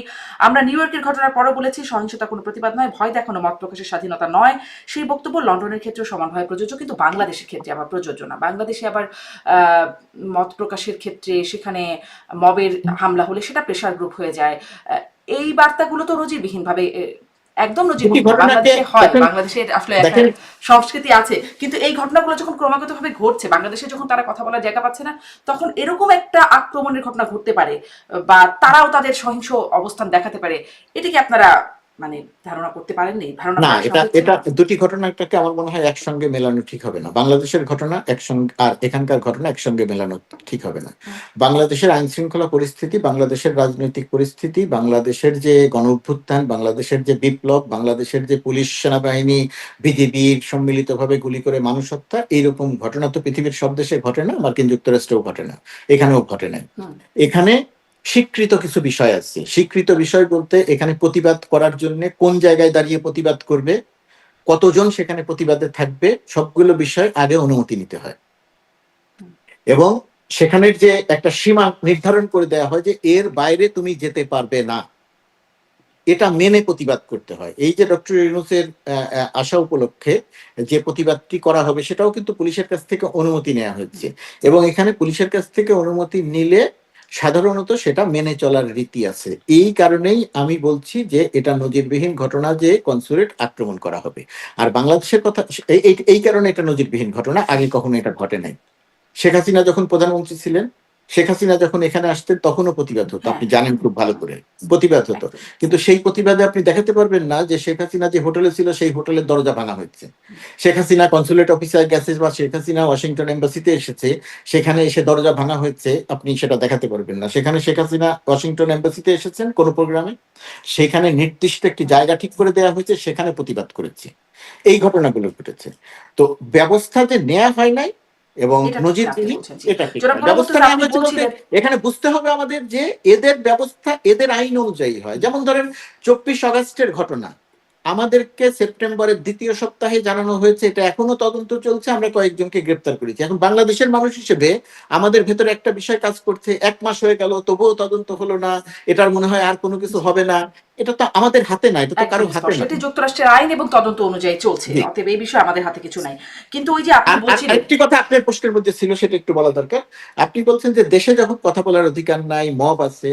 দেখেন, দেশে গণ অভ্যুত্থানের পরে 5 আগস্টের পরে অনেকগুলো ঘটনা ঘটেছে, যে ঘটনাগুলো ঘটা আপনার কাছে যেমন অস্বাভাবিক, আমার কাছেও অস্বাভাবিক। আপনি যেমন মনে করছেন যে এই ঘটনাটা কেন ঘটলো, আমিও মনে করছি যে এই ঘটনাটা কেন ঘটলো বা এই ঘটনাটা ঘটানো। লাশ থেকে, কবর থেকে লাশ তুলে পুড়িয়ে ফেলবে, পৃথিবীর কোনো মানুষ এটা সমর্থন করতে পারে না। কিন্তু এই ঘটনাগুলো বাংলাদেশে ঘটেছে। আর অনেকগুলো ঘটনার কথা আপনি বলতে পারবেন যে ঘটনাগুলো উচিত হয় নাই, যেগুলো কোনো ঘটা উচিত হয় নাই। প্রশাসনের অনেক অ্যাক্টিভ থাকা দরকার ছিল, প্রশাসন এই সমস্ত জায়গাতে হয় অ্যাক্টিভ ছিল না, অথবা অ্যাক্টিভ থেকেও কাজটা করতে পারেনি। আমার ধারণা অ্যাক্টিভের জায়গাটাতে দুর্বলতা ছিল। আর তারা কথা বলতে পারছে না, আমাদের এই বাস্তবতা ভুলে গেলে চলবে না। মাত্র 1 বছর আগে তারা হাজার দেড়েক মানুষকে হত্যা করেছে। হত্যার পরিপ্রেক্ষিতে বাংলাদেশের মানুষ তাদেরকে দেশ থেকে বিতাড়িত করেছে। তাদের ভেতরে যে ক্ষোভ, মানুষের ভেতরে যে ক্ষোভ, বিক্ষুব্ধতা, সেটা এখনো রয়ে গেছে। সেরকম একটা জায়গাতে তারা যখন কোনো একটা কর্মসূচি দিতে যাবেন, তার বিরুদ্ধে একটা বিক্ষুব্ধতা প্রকাশ হবে, অথবা প্রশাসন সক্রিয়ভাবে তাদের সেটাকে প্রতিরোধ করবে। এটা খুব স্বাভাবিক। তার কারণ হচ্ছে তাদের যে নেত্রী, যে এখন যদি ধরেন নেত্রীর এখানকার নির্দেশে। বিক্ষোভকারীদেরকে জিজ্ঞাসা করা হয়, তারাও যদি এভাবে বলেন, মানে আমি আর্গুমেন্টের জন্য এই বিষয়টা উত্থাপন করতে চাচ্ছি, তারা যদি বলেন যে দেশে তার ভাই বন্ধু আত্মীয় স্বজনরা মবের শিকার হচ্ছেন, জেলখানায় আছেন, বিচারও পাচ্ছেন না সঠিকভাবে, মানে মিথ্যা মামলায়, আপনিও জানেন আমিও জানি, গণহারে হত্যা মামলায় তারা জেলখানায় আছেন, তাদের সুনির্দিষ্ট অপরাধ অনেকের আছে, কিন্তু সেই মামলায় না হয়ে হত্যা মামলায় রয়ে গেছেন জেলখানায়, জামিন হয় না, বিচারিক প্রক্রিয়াটা স্বাভাবিক মনে হয় না। তখন তারাও আসলে বিক্ষুব্ধ হয়ে উঠছেন এবং তারাও এরকম কর্মকাণ্ড করছেন। মানে ক্ষোভের বহিঃপ্রকাশ বা মবের যদি ব্যাখ্যাটা এরকম হয়, তাহলে এখানেও তো তারা এভাবে ব্যাখ্যা দিতে পারেন। প্রথমত কথা, তারা ব্যাখ্যা দিতে পারেন। দ্বিতীয়ত কথা, তারা বিক্ষোভ করতে পারে। এই বিক্ষোভ করা নিয়ে তো সরকারের কোনো আপত্তি নেই, প্রতিবাদ জানানো নিয়ে তো সরকারের কোনো আপত্তি নেই। সরকার তো বলে নাই মার্কিন যুক্তরাষ্ট্রের, না, হ্যাঁ, মার্কিন যুক্তরাষ্ট্রের কাছে আমরা যখন দূতাবাসের পক্ষ থেকে, কনসুলেটের পক্ষ থেকে আমরা যখন চিঠি দিয়েছি, তখন কিন্তু আমরা বলি নাই যে তারা যেন প্রতিবাদ না করতে পারে, আপনারা সেই ব্যবস্থা নেন। আমরা বলেছি নিরাপত্তা নিশ্চিত করার এবং সহিংস কর্মকাণ্ড যেন করতে না পারে, সেটার বিরুদ্ধে ব্যবস্থা নিতে। সুতরাং প্রতিবাদ করা নিয়ে তো কোনো সমস্যা না, নাই। হ্যাঁ, তারা এই যুক্তি দিতে পারেন, কিন্তু এই যুক্তির সাথে সাথে তাদের এটাও মনে রাখতে হবে যে তারা দেশ থেকে, দেশের মানুষ তাদেরকে বিতাড়িত করেছে গণহত্যার কারণে, 16 বছরের অন্যায় অনিয়মের কারণে। বর্তমান সরকারের সময়ে বহু ঘটনা হয়তো ঘটেছে, আমি আবারও বলছি, যেগুলো হয়তো ঘটা উচিত হয় নাই, আমার আপনার কারণই পছন্দ নয়। আমি সরকারের অংশ হয়েও আমার বহু কাজ আছে যেগুলো মনে করছি যে ঘটা হয়তো উচিত হয় নাই। কিন্তু সেই ঘটনাগুলো সত্ত্বেও তাদের বিষয়ে যে ক্ষোভ আছে, মানুষ হত্যা করার যে ক্ষোভ তাদের বিরুদ্ধে আছে, সেটা তাদের বিবেচনায় রাখতে হবে। বিচারিক প্রক্রিয়া চলছে, অনেককে হয়তো অনেক হত্যা মামলায় গ্রেপ্তার করা হয়েছে, এর জন্য আরো সময় লাগবে, মবের হামলা হয়েও, মানে মবের শিকার মবের হয়েও হামলা একটা হত্যা গণঅভ্যুত্থানের হত্যাকাণ্ডের শিকার কোনো হতে হয়েছে। অবস্থাতেই, দেখেন, কোনো অবস্থাতেই মবের কোনো ঘটনা সমর্থন করা যায় একদম, না। নিশ্চয়ই। কিন্তু গণ অভ্যুত্থানের পরে সারা পৃথিবীতে যখন যেখানে গণ অভ্যুত্থান বা বিপ্লব সংগঠিত হয়েছে, এটা আমি একটি অন্যায়কে আরেকটি অন্যায় দিয়ে, যুক্তি দিয়ে জাস্টিফাই করছি না। আমি বলছি যে সবকিছু মানুষের, সবকিছু প্রশাসনের, সবকিছু সরকারের পক্ষে নিয়ন্ত্রণ করা সম্ভব হয় না। জি, আমিও শুধুমাত্র এই কথাই বলছিলাম যে এই যেই যুক্তিটা মানে বাংলাদেশে দেয়া হচ্ছে, যেখানে এখানে যারা মবের যদি বলি মবই আয়োজন করছে, তারাও একটা মব করছে এখানে, সেই মবেরও এরকম একটা ব্যাখ্যা থাকতে পারে যে তারা এখানে ক্ষুব্ধ, তারাও বিচার পাচ্ছেন না, এই জন্য তারা এরকম করছেন। আমি আপনাকে তাদের মাথায় রাখতে হবে, তাদের মাথায় রাখতে হবে যে দেশে তারা যে দলটির পক্ষে কথা বলছেন, তাদের যে নেত্রীর পক্ষে তারা স্লোগান দিচ্ছেন, সেই নেত্রী এখনো প্রতিদিন ভার্চুয়ালি কথা বলে বাংলাদেশের মানুষকে হত্যা করতে বলছে। তারা তো সেটি তারা মনে করছেন না, সেই মানে নেত্রী, তারা তো সেটি না, মনে সেই করছেন না। নেত্রী এখনো প্রতিদিন, সেই নেত্রী এখনো প্রতিদিন যারা বিপ্লব সংগঠিত করেছে তাদেরকে ফাঁসি দেওয়ার অভিপ্রায় ব্যক্ত করছেন। সুতরাং এই বিক্ষুব্ধতা তাদের বিরুদ্ধে খুব অস্বাভাবিক নয়, এটা তাদের মাথায় রাখতে হবে। জি, মানে এটা তো আসলে মনে করার ব্যাপার, এক একজনের ফিল এক এক রকমের, তারাও এরকমটা মনে করছে বলেই তারা করছে কিনা, মনে করার তো কিছু লজিক আমি থাকে বেগ জায়গায় না, আলোচনায় না গিয়ে, মনে করার তো কিছু লজিক থাকে, মনে করার কিছু তাদের দৃশ্যমান লজিক কারণ নিশ্চয়ই মানে থাকে। এই জন্যই তারা নামছে। না, না, তারা কেন মানুষ যে তারা গ্রেপ্তার হতে হত্যা চাইবে? করেছে, মানুষ যে তারা হত্যা করেছে এটা তো তারা জানে। মানুষ যে হত্যা করেছে, ১,৫০০-১,৪০০ মানুষ যে হ্যাঁ, যে হত্যা ধরুন করা ধরুন হয়েছে, এটা জানে, এরা এটাও জানে যে তাদের মানুষদের এখন মবের শিকার হয়ে হত্যাকাণ্ডের শিকার হচ্ছে, মানে তাদের জায়গা জমি হত্যাকাণ্ডের শিকার সম্পত্তি হচ্ছে, দখল করে নেওয়া হচ্ছে। হত্যাকাণ্ডের শিকার হচ্ছে বলতে যদি তারা বলে বা আপনি যদি বলেন এবং একটির সঙ্গে আরেকটি যদি কম্পেয়ার করেন, তাহলে আমার ধারণা যে দুটি আমি একদম ঘটনাকে কম্পেয়ারটা এই অর্থে হ্যাঁ, করছি না, হ্যাঁ, জনাব গোলাম মুর্তজা, এই অর্থে করছি না, কিন্তু যদি ধরুন যার ভাই বন্ধু আত্মীয় স্বজন এরকম শিকার হয়েছেন, সে তো ব্যক্তিগতভাবেও বিক্ষুব্ধ হতে পারেন, বা মানে তার আবেগের জায়গাটা এভাবে লাগতে পারে নিশ্চয়ই, মানে স্কেলে কম্পেয়ার আমি করার চেষ্টা এখানে করছি তার না। তার লাগতে লাগতে পারে, যার যার ব্যাপার, তার যিনি ভাই হারান তার যে বেদনা, তিনি যেভাবে বেদনাটা বুঝবেন, হুম, যেভাবে বেদনায় সিক্ত হবেন, আমি বা আপনি সেটা হব না। সেটাই। সুতরাং আপনি ১৪,০০০-১৪০০ মানুষকে হত্যা, ২০ থেকে ২৫,০০০ মানুষকে আহত করা, ৪ থেকে ৫০০ মানুষের দৃষ্টিশক্তিহীন করে দেয়া, এর সঙ্গে আপনি যদি গণঅভ্যুত্থান পরবর্তী সহিংসতা, মব, আইন শৃঙ্খলা পরিস্থিতি নিয়ন্ত্রণ করতে না পারার কারণে যে সমস্ত ঘটনা ঘটেছে, সেই সমস্ত ঘটনাকে কেউ যদি মনে করে যে ওই তখনও ঘটনা ঘটেছে, এখনো ঘটনা ঘটছে, সুতরাং আমি এখন এটা করতে পারি, হুম, তাহলে আমার ধারণা জি, বিষয়টা নিশ্চয়ই দেখাটা কোনোটাই ঠিক জায়েজ হবে হয় না, আপনি এটাও বলছিলেন। এই যে ডেফিনেটলি। ১৪০০ মানুষকে হত্যা করা, এই যে আমরা বলছি, কিন্তু এই ১৪০০ মানুষকে, কোন ১৪০০ মানুষ, তাদের তালিকা কোথায়? সরকার তালিকা দিচ্ছে, সেটি ৮৩৬ বা ৩৭ জনের একটা তালিকা দিচ্ছে, সেটার সাথে মিলছে না। এবং সেই ১৪০০ মানুষ কিন্তু আবার ১৫ই আগস্ট পর্যন্ত, মানে ৫ই আগস্টের পরেও একটা বড় সময় বিষয়টি আছে। এই ৮৩৬ বা ৩৭ জনের মধ্যে অনেকে আবার দেখা যাচ্ছে অন্যান্য কারণে মারা গেছেন, অনেকে আবার মানে আসলে ঠিক মারাও যাননি। এই যে ব্যাপারগুলো ঘটছে, এ তো মানে খুব অল্প দিন আগের ঘটনা, তারপরেও এত প্রশ্নবোধক, এটা নিয়ে মানে মনে হয় না খুব অস্বস্তিকর বিষয়টা? বিষয়টা অস্বস্তিকর অবশ্যই। এটা যদি খুব সঠিকভাবে ১৪০০ মানুষের তালিকাটা এই সময় পর্যন্ত আমাদের সামনে থাকতো, তাহলে এটা খুব ভালো হতো এবং সেটা হওয়া দরকার ছিল। ১ নাম্বার। ২ নাম্বার হচ্ছে, এর আগেও আমি এই প্রশ্নটার জবাব আপনার অনুষ্ঠানে দিয়েছিলাম। আবারও বলছি। এই যে ১৪০০ মানুষের কথা বলা হয়েছে, ১৪০০ মানুষের মধ্যে ৮৫০ মতো মানুষের তালিকা আছে। তার মধ্যে এখন পর্যন্ত ৫২ টি নাম পাওয়া গেছে, যে ৫২ টি নাম যারা গণঅভ্যুত্থানে নিহত হননি, তারা অন্যান্য হুম, কারণে বা অন্যান্য ঘটনার সঙ্গে সম্পৃক্ত হয়ে মারা গেছেন।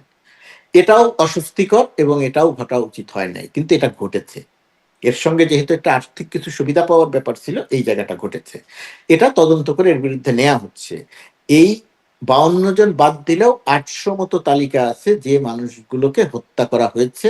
শেখ হাসিনা সরকার গুলি করে হত্যার নির্দেশ দিয়ে তাদেরকে হত্যা করিয়েছে। তার যথেষ্ট তথ্য প্রমাণিত হয় নাই আদালতে, হুম, কিন্তু আমাদের কাছে আছে এটা। আর যে জায়গাটা এখানে এই যে ৫২ জনের ঘটনা ঘটলো এবং এই ১৪০০ মধ্যে যে তালিকাটা করার ক্ষেত্রে সমস্যা হচ্ছে, এখনো সরকারের হাতে বা যারা এই কাজটি করছেন তাদের কাছে কয়েকশো নাম আছে, এটা যাচাই বাছাই চলছে।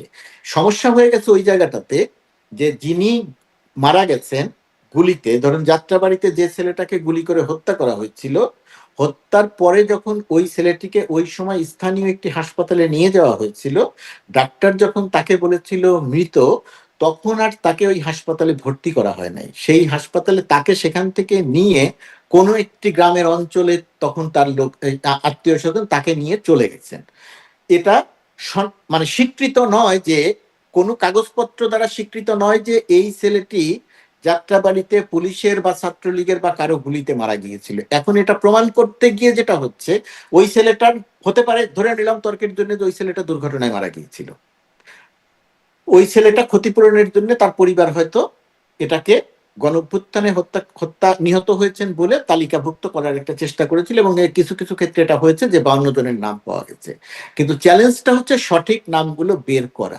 কারণ যে ছেলেটি আহত হয়েছিল, হাসপাতালে ভর্তি হয়েছিল, পরবর্তীতে সে মারা গেছে, ওই সময়ে যারা আহত হাসপাতালে ভর্তি, আপনি জানেন ঢাকা মেডিকেলেও ছাত্রলীগ আক্রমণ করেছিল, হুম, ইমার্জেন্সিতে ছাত্রলীগ আক্রমণ করেছিল, এবং সেখান থেকে যারা আহত হয়েছিল তাদেরকে তারা বের করে নিয়ে যাওয়ার চেষ্টা করছিল। তখন ডাক্তাররা কাউকেই আর ভর্তি করছিল না যে গণঅভ্যুত্থানে পুলিশের গুলিতে বা অন্য কোনোভাবে সে আহত হয়েছে। তাকে দেখানো হচ্ছিল যে সে সড়ক দুর্ঘটনায় বাস থেকে পড়ে গেছে, রিক্সার চাকায় পড়ে গেছে, টেম্পুর নিচে পড়ে আহত হয়েছে, এইটা দেখানো হচ্ছিল। এখন ডাক্তারের খাতায় রয়ে গেছে যে সে দুর্ঘটনায় আহত হয়েছিল, তার পরবর্তীতে সে মারা গেছে, আর বাস্তবে সে মারা গেছে পুলিশের গুলিতে। এই যে একটা সাংঘর্ষিক অবস্থা তৈরি হয়েছে, জটিলতা তৈরি হয়েছে, এগুলো মানে ডাক্তারের খাতা, আমি দেখেন এটা অনেক বড় ব্যাপার, ছোট ব্যাপার মনে হতে পারে, কিন্তু সামগ্রিকভাবে সরকারি কাগজপত্রের জন্য এটা অনেক বড় ঘটনা। ঢাকা মেডিকেলের ডাক্তারের খাতায় যেটা লেখা হচ্ছে যে সে বাসের দুর্ঘটনায় আহত হয়েছেন, এসে হাসপাতালে ভর্তি হয়েছেন, এখন সেইটাকে গণ অভ্যুত্থানে নিহত হয়েছেন, গুলিতে নিহত হয়েছেন, সেটা প্রমাণ করার জন্য অত্যন্ত জটিল একটি প্রক্রিয়া। এই সমস্ত জটিল প্রক্রিয়ার কারণে, সঠিক তালিকা করতে চাওয়ার কারণে একটা হিমশিম খেতে হচ্ছে এই তালিকাটি করার ক্ষেত্রে। 1400-1400-র বেশি নাম আছে যারা গুলিতে নিহত হয়েছেন, কিন্তু সঠিকভাবে প্রমাণ করে লেখার জন্য যে চ্যালেঞ্জটা মোকাবেলা করতে হচ্ছে, এর জন্য সময় লাগছে। আমি জানি না এটা কতদিন লাগবে, আমিও প্রত্যাশা করি অতি দ্রুত এই তালিকাটা। এবং এটিও কি পাওয়া যাবে যে 5ই আগস্টের আগে বা 5ই আগস্ট পর্যন্ত কত, আর 5ই আগস্ট থেকে 15ই আগস্ট পর্যন্ত সেই সংখ্যাটা পাওয়া যাবে, ডেফিনেটলি পাওয়া যাবে, এবং এটা সুনির্দিষ্ট করে উল্লেখ করা হবে কোন ঘটনার পরিপ্রেক্ষিতে মারা গেছে, কতজন পুলিশ মারা গেছে, পুলিশের পক্ষ থেকে সুনির্দিষ্ট করে দেয়া হয়েছে, তালিকা দেয়া হয়েছে। এখন 3000 বললে সেই 3000-এর কোনো তালিকা নাই, 42 জন 43 জনের তালিকা আছে। সুতরাং সব কয়টি ঘটনা খুব পরিষ্কার করে বলা হবে, সময় লাগবে, এটা কম সময়ে হলে ভালো হতো, কিন্তু সেটা হচ্ছে না। জি, সময় লাগবে, সেটি আসলে মানে সময়ের আগে অনেক কনফিউশন তৈরি হয়ে যাচ্ছে বলে নানান সমালোচনার মুখে পড়ছে। আবারও মাহফুজ আলমের প্রসঙ্গটাই আসি, যেটি নাহিদ ইসলাম তার ফেসবুক পোস্টে লিখছেন, ওই প্রসঙ্গটা যে এই সরকারের উপদেষ্টা মাহফুজ আলমকে অপদস্থ এবং হত্যার মৌন সম্মতি তৈরি হয়েছে এই সরকারের উপদেষ্টাদের মধ্যেও, সেটি হয়েছে এরকমটা তিনি বলছেন। এবং সাথে সাথে এটিও বলছেন, এই সরকার ও উপদেষ্টারা মাহফুজদের যথেষ্ট ব্যবহার করে এখন মৃত্যুর মুখে ঠেলে দিচ্ছে, আমরা এগুলো মনে রাখছি, রাজনৈতিকভাবে এর জবাব দেওয়া হবে। মানে একজন সাবেক উপদেষ্টা বর্তমান উপদেষ্টা সম্পর্কে তাকে এভাবে হত্যাযজ্ঞ করে ফেলা হচ্ছে এবং মৌন সম্মতি তৈরি করা আছে উপদেষ্টাদের মধ্যে, এমনটি বলছেন। আপনি সরকারের বাইরে থেকেও দেখেছেন, সাংবাদিক হিসেবে দেখেছেন, গণহত্যার পক্ষের শক্তি হিসেবে দেখেছেন, ভেতর থেকেও দেখছেন। মাহফুজ আলমদের সাথে আপনার ব্যক্তিগতভাবেও যোগাযোগ আছে, গ্রেট ফলসে গিয়েও ছিল, একটা ছবি দেখলাম ফেসবুকে। মানে আপনি আসলে ভেতর এবং বাহির থেকে বিষয়টা কিভাবে পর্যালোচনা করেন? আসলেই কি মানে নাহিদ ইসলামের বক্তব্যের সত্যতা কতটা? দেখেন, গণ অভ্যুত্থান বা বিপ্লবের পরিপ্রেক্ষিতে একটা বিশাল প্রত্যাশা তৈরি হয়েছিল, সবসময় এই প্রত্যাশাটা তৈরি হয়। সেই প্রত্যাশা অনুযায়ী সবগুলো রাজনৈতিক দলকে সঙ্গে নিয়ে যখন সরকার একটি কাজ করতে চাইছে, তখন সেই বহু জায়গাতে একমত হওয়া যাচ্ছে না। সংস্কার বলেন আর যাই বলেন, একমত হওয়া যাচ্ছে না। কিছু জায়গায় যাচ্ছে, কিছু জায়গায় যাচ্ছে না। সেই হিসেবে গণ অভ্যুত্থানের একেবারে সামনের সারির নেতা হিসেবে মাহফুজ আলমদের অনেক বিক্ষুব্ধতা থাকতে পারে, অনেক অসন্তোষ থাকতে পারে, এবং সেটা আছে, তার একটা প্রকাশ আমরা মাহফুজ আলমের এই ঘটনার মধ্যে দিয়ে দেখি, এবং এটা খুব অস্বাভাবিক ব্যাপার নয়, 1 নম্বর। 2 নম্বর হচ্ছে, হত্যার মৌন সম্মতি আছে, এইটার সঙ্গে আমি একমত নই, যদিও রাজনৈতিক জায়গা থেকে তিনি বলতে পারেন, সেটা তার বক্তব্য, আমি এর বক্তব্যের আর বাইরে যাব না। আর মাহফুজ আলমকে ধরেন হেনস্থা করা হয়েছে, নাজেহাল করা হয়েছে, সরকার ব্যবস্থা নেয়নি, জায়গাটা যদি আমি আরেকটু পরিষ্কার করে বলি, যেমন নিউ ইয়র্ক কনসুলেটের কথা যদি আমি বলি, নিউ ইয়র্ক কনসুলেটে যে প্রোগ্রামটি ছিল, সেই প্রোগ্রামটি মাহফুজ আলম নিউ ইয়র্ক কনসুলেটে খুব স্বাভাবিক প্রক্রিয়াতে গাড়ি নিয়ে কনসুলেটে ঢুকেছে। সেই গাড়িতে আমি নিজে ছিলাম, প্রোগ্রাম করেছি আমরা। প্রোগ্রাম শেষ হয়েছে রাত 11টা, সোয়া 11টার সময় আমরা যখন বের হতে যাব, তখন দেখলাম যে কিছু লোকজন 3-4টা গাড়ির ভেতরে এখনো বসে আছে। আমরা ধারণা করলাম যে আমাদের গাড়ি, অর্থাৎ মাহফুজ আলমের গাড়ি যখন বের হবে, তখন তারা গাড়িতে আক্রমণ করতে পারে। তখন আমরা সেখানে বসে আবারও পুলিশকে বললাম যে এরকম কনসুলেটের সামনে এইরকম অবস্থা আছে। আমরা বলার 10-15 মিনিটের মধ্যে পুলিশ আসলো, এবং পুলিশ এসে বললো যে ঠিক আছে, পরিস্থিতি আমাদের নিয়ন্ত্রণে আছে, পরিস্থিতি আমাদের কন্ট্রোলে আছে, আপনারা এখন বের হন। কিভাবে বের হবে? আমরা যে পথ দিয়ে বের হয়েছিলাম ঠিক একই পথ দিয়ে গাড়ি নিয়ে বের হয়ে গেলাম, সেখানে পুলিশের গাড়ি দাঁড়ানো ছিল। এই যে নাজেহালের যে চেষ্টার কথা আপনি বলছেন, একটি ভিডিও দেখবেন আপনি, সেখানে দেখানো হচ্ছে এই ধর ধর ধর, বিষয়টি এরকম যে মাহফুজ আলম সামনে আছে, তারা দৌড়ে মাহফুজ আলমকে ধরতে যাচ্ছে। বিষয়টি কিন্তু মোটেই তা নয়। তারা এটা পরিকল্পিতভাবে স্ক্রিপ্ট তৈরি করে সেটা ছেড়ে, আপনি একটা কালো গাড়ি দেখবেন, গাড়ি তল্লাশি করা হচ্ছে কনসুলেটের সামনে। ওই গাড়িটি নিউ ওয়াশিংটন দূতাবাসের, ওই গাড়িতে কেউ ছিল না। ওই গাড়ির পেছনে যে পানির কেস থাকে না, 40 বোতলের একটা পানির কেস ছিল, ওই পানির কেসটা ছিল। যারা ওই গাড়ি তল্লাশি করেছে দুষ্কৃতিকারীরা, আওয়ামী লীগের লোকজনকে আমি সেটা বলতে চাই না, তারা ওই পানির বোতলগুলো নিয়ে গেছে। সেখানে মাহফুজ আলম ছিল না। যদি আপনি অর্থাৎ ব্যবস্থা নেওয়া হয় নাই, তারা তো মাহফুজ আলমের কাছাকাছিও আসতে পারে নাই। তো ব্যবস্থা না নেওয়া হলে মাহফুজ আলমের কাছাকাছি তারা আসতে পারলো না কেন? আপনি যদি লন্ডনের কথা বলেন, লন্ডনে আপনি দেখবেন কোথাও কোনো ছবিতে কিন্তু মাহফুজ আলম নাই, কোথাও কোনো ছবিতে মাহফুজ আলম নাই। সব কয়টি জায়গাতে কিন্তু গাড়ি, খালি গাড়ি, খালি গাড়ির উপরে আহ, হ্যাঁ, খালি গাড়ির উপরে ডিম নিক্ষেপ করা হচ্ছে। সুতরাং ব্যবস্থা নেওয়া হয়নি, এটা তো সত্যি না। হুম। হ্যাঁ বাবা, ব্যবস্থা নেওয়া হয়নি এটি সত্য না, কিন্তু তারপরেও মানে নাহিদ ইসলাম যে অভিযোগটি করছেন যে হত্যার মৌন সম্মতিটি খুবই আমার কাছে গুরুতর সেটা একটা। না, এটা একটা নানা অপ্রাপ্তি সরকারের ভেতর থেকে নানা কিন্তু রকমের। তাহলে এটিরও কি একটা প্রতিবাদ করা উচিত না মানে সরকারের পক্ষ থেকে, কারণ এটা তো খুবই গুরুতর বিষয়। সরকারের পক্ষ থেকে সব বিষয়ে প্রতিবাদ, নাগরিকের গণঅভ্যুত্থানের নেতাদের নানা রকমের অসন্তোষ থাকতে পারে, নানা রকমের অসন্তোষ থাকতে পারে।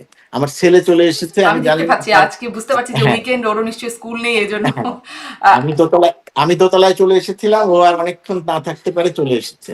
আচ্ছা। আচ্ছা, থাকুক, সেও থাকুক, সেও আমাদের সাথে তাহলে হ্যাঁ বাবা, অংশগ্রহণ বাবা করুক আমরা এই টক কথা শোতে, বলি, তুমি শোন। সেই টক শোতে হ্যাঁ অংশগ্রহণ এই করুক। যে দেখুন, হ্যাঁ আমি এই মানে এটি একটা খুবই আপনি মনে করছেন এখানে নিন্দা বা প্রতিবাদের কিছু নাই? না, এটা এটা তাদের গণঅভ্যুত্থানের শক্তি হিসেবে তারা তাদের একটা মতামত বা প্রত্যাশার জায়গা থেকে সেটা প্রকাশ করেছেন। জি। তারা হয়তো আরো আরো বড় করে কোনো কিছু দেখতে চাইছিলেন, সেটা হয়তো দেখতে পারেন নাই। এটাকে আমি সম্মান জানাই, কিন্তু এটা প্রতিবাদ করার কোনো কারণ কিন্তু নেই। এটি তো খুবই গুরুতর অভিযোগ না, হত্যার মৌন সম্মতি তৈরি হয়েছে উপদেষ্টাদের মধ্যে। এটা ধরেন রাজনৈতিক ভাবে আমরা অনেক কথা বলি, যেটা হয়তো সরাসরি ভাবে সেটা মিন করা হয় না।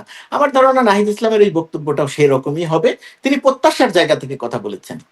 আচ্ছা, আচ্ছা, আপনি একটু ওই যে সেখানকার গণতান্ত্রিক প্রক্রিয়ার কথা বলছিলেন, মানে যুক্তরাষ্ট্রের গণতান্ত্রিক প্রক্রিয়া, সেখানে কি ব্যবস্থা নেওয়া হচ্ছে এই বিষয়গুলোর কথা বলছিলেন, যেখানে সবকিছু যেমন বিক্ষোভও করতে হয় তখন অনুমতি নিয়ে করতে হয়। আমি একটু সম্প্রতি বাংলাদেশে একটা ঘটনা, আমি আবার এই মাহফুজ আলমের ঘটনার প্রেক্ষিতে আবার একটু আসবো, কিন্তু ওইখানে একটু যেতে চাই যে বাংলাদেশে যেমন মঞ্চ ৭১ তারা পুলিশের ডিএমপির অনুমতি নিয়ে ঢাকা রিপোর্টার্সের বিরুদ্ধে তারা সমাবেশ একটা আলোচনা সভা করতে গিয়েছিল, অনুমতি নিয়ে গিয়েছিল, এবং সেখানে তারা গিয়ে একটা মবের শিকার হলো কথা বলতে শুরু করার মাত্র। তারপরে পুলিশ তাদের নিরাপত্তার জন্য নিয়ে গিয়ে পরে সন্ত্রাস বিরোধী আইনে তাদের বিরুদ্ধে মামলা দেওয়া হলো, যারা আসলে সেখানে ছিলেন। আপনি জানেন মঞ্জুরুল আলম পান্না ছিলেন, হাফিজুল মানে কার্জন স্যার ছিলেন, আমাদের শ্রদ্ধেয় আইনের শিক্ষক, তিনি ছিলেন, আরো অনেকেই ছিলেন।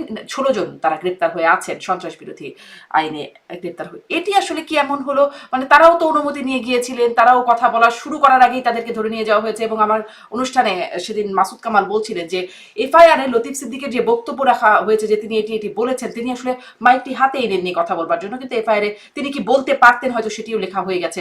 মানে এই বিষয়গুলো আপনি মত প্রকাশের পক্ষে সবসময় কথা বলেছেন, সাংবাদিক, আপনি নিজেও একজন দায়িত্ব পালন করেছেন, হয়তো আবার করবেন। আপনি এটি আসলে কিভাবে দেখেন এই ঘটনাটি? প্রথমত কথা, মানুষকে কথা বলতে দিতে হবে, মানুষের কথা বলার অধিকার থাকতে হবে, মানুষকে কথা বলতে দিতে হবে, মানুষের কথা বলার অধিকার থাকতে হবে। শেখ হাসিনা বিগত ফ্যাসিস্ট রেজিমের বিরুদ্ধে যে জনমানুষের বিক্ষুব্ধতা এবং জনমানুষের যে রাস্তায় নেমে আসা, তাদেরকে যে দেশ থেকে বিতাড়িত করা, এই স্বাধীনভাবে কথা বলতে না দেয়া এবং স্বাধীনভাবে কথা বলার অধিকার প্রতিষ্ঠা, এটা অন্যতম একটা বড় কারণ ছিল তাদের বিরুদ্ধে এইটা। তো এখনকার সরকারের সময়ে মত প্রকাশের স্বাধীনতাটা অবশ্যই থাকতেই হবে, এটা নিয়ে কোনো রকম কোনো প্রশ্ন থাকতে পারে না। পুলিশের অনুমতি নিয়ে হোক, সব সময় সব প্রোগ্রাম পুলিশের অনুমতি নিয়ে করতে হবে, ব্যক্তিগতভাবে আমি সেটারও পক্ষের মানুষ নই, যে যে কোনো কাজ করতে হলে পুলিশের অনুমতি নিতে হবে। কিন্তু বর্তমান পরিপ্রেক্ষিতে আমাদের একটা অনুমতি নিতে হয়, তার কারণ বর্তমান অন্য যে কোনো সময়ের চেয়ে এখন যেহেতু একটি প্রোগ্রাম করতে গেলে কোনো কোনো ক্ষেত্রে আমাদের পুলিশি নিরাপত্তার প্রয়োজন হয়, যাতে কোনো সহিংসতা না হয়। সেই কারণে পুলিশের অনুমতি বলতে পুলিশকে জানানোর একটা ব্যাপার থাকে, এবং সেটা আমার ধারণা যে সঠিকই আছে, ১ নম্বর। ২ নম্বর হচ্ছে মত প্রকাশের স্বাধীনতার জায়গায় আমি একটি বিষয় লক্ষ্য করছি, আপনি যাদের নাম উল্লেখ করে বলেছেন তারা আমাদেরই সহকর্মী, আমাদেরই পরিচিত জন, তাদের অনেকের মতের সঙ্গে আমার কোনো কোনো ক্ষেত্রে মতের হয়তো অমিল আছে, কিন্তু আমি চাই না যে তারা মত প্রকাশ না করুক।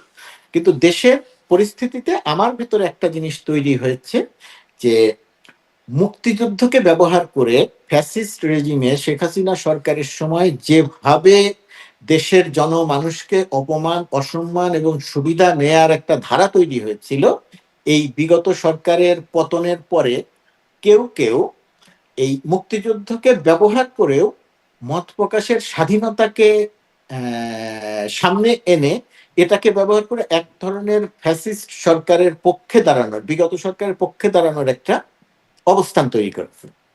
যেমন আমি হচ্ছে সেই মানুষ, যে মানুষটি, দুঃখিত, কেউ যদি মিথ্যে বলেন, আমি আবারও বলছি, কেউ যদি মিথ্যা বলেন, আমি সেই মানসিকতায় বিশ্বাস করি যে ওই মিথ্যাটাও তার বলার অধিকার থাকা উচিত। আপনার বিরুদ্ধে কেউ একটা মিথ্যা বলবেন, তথ্য দিবেন, আমি মনে করি সেই কথাটাও তার বলার অধিকার থাকা উচিত।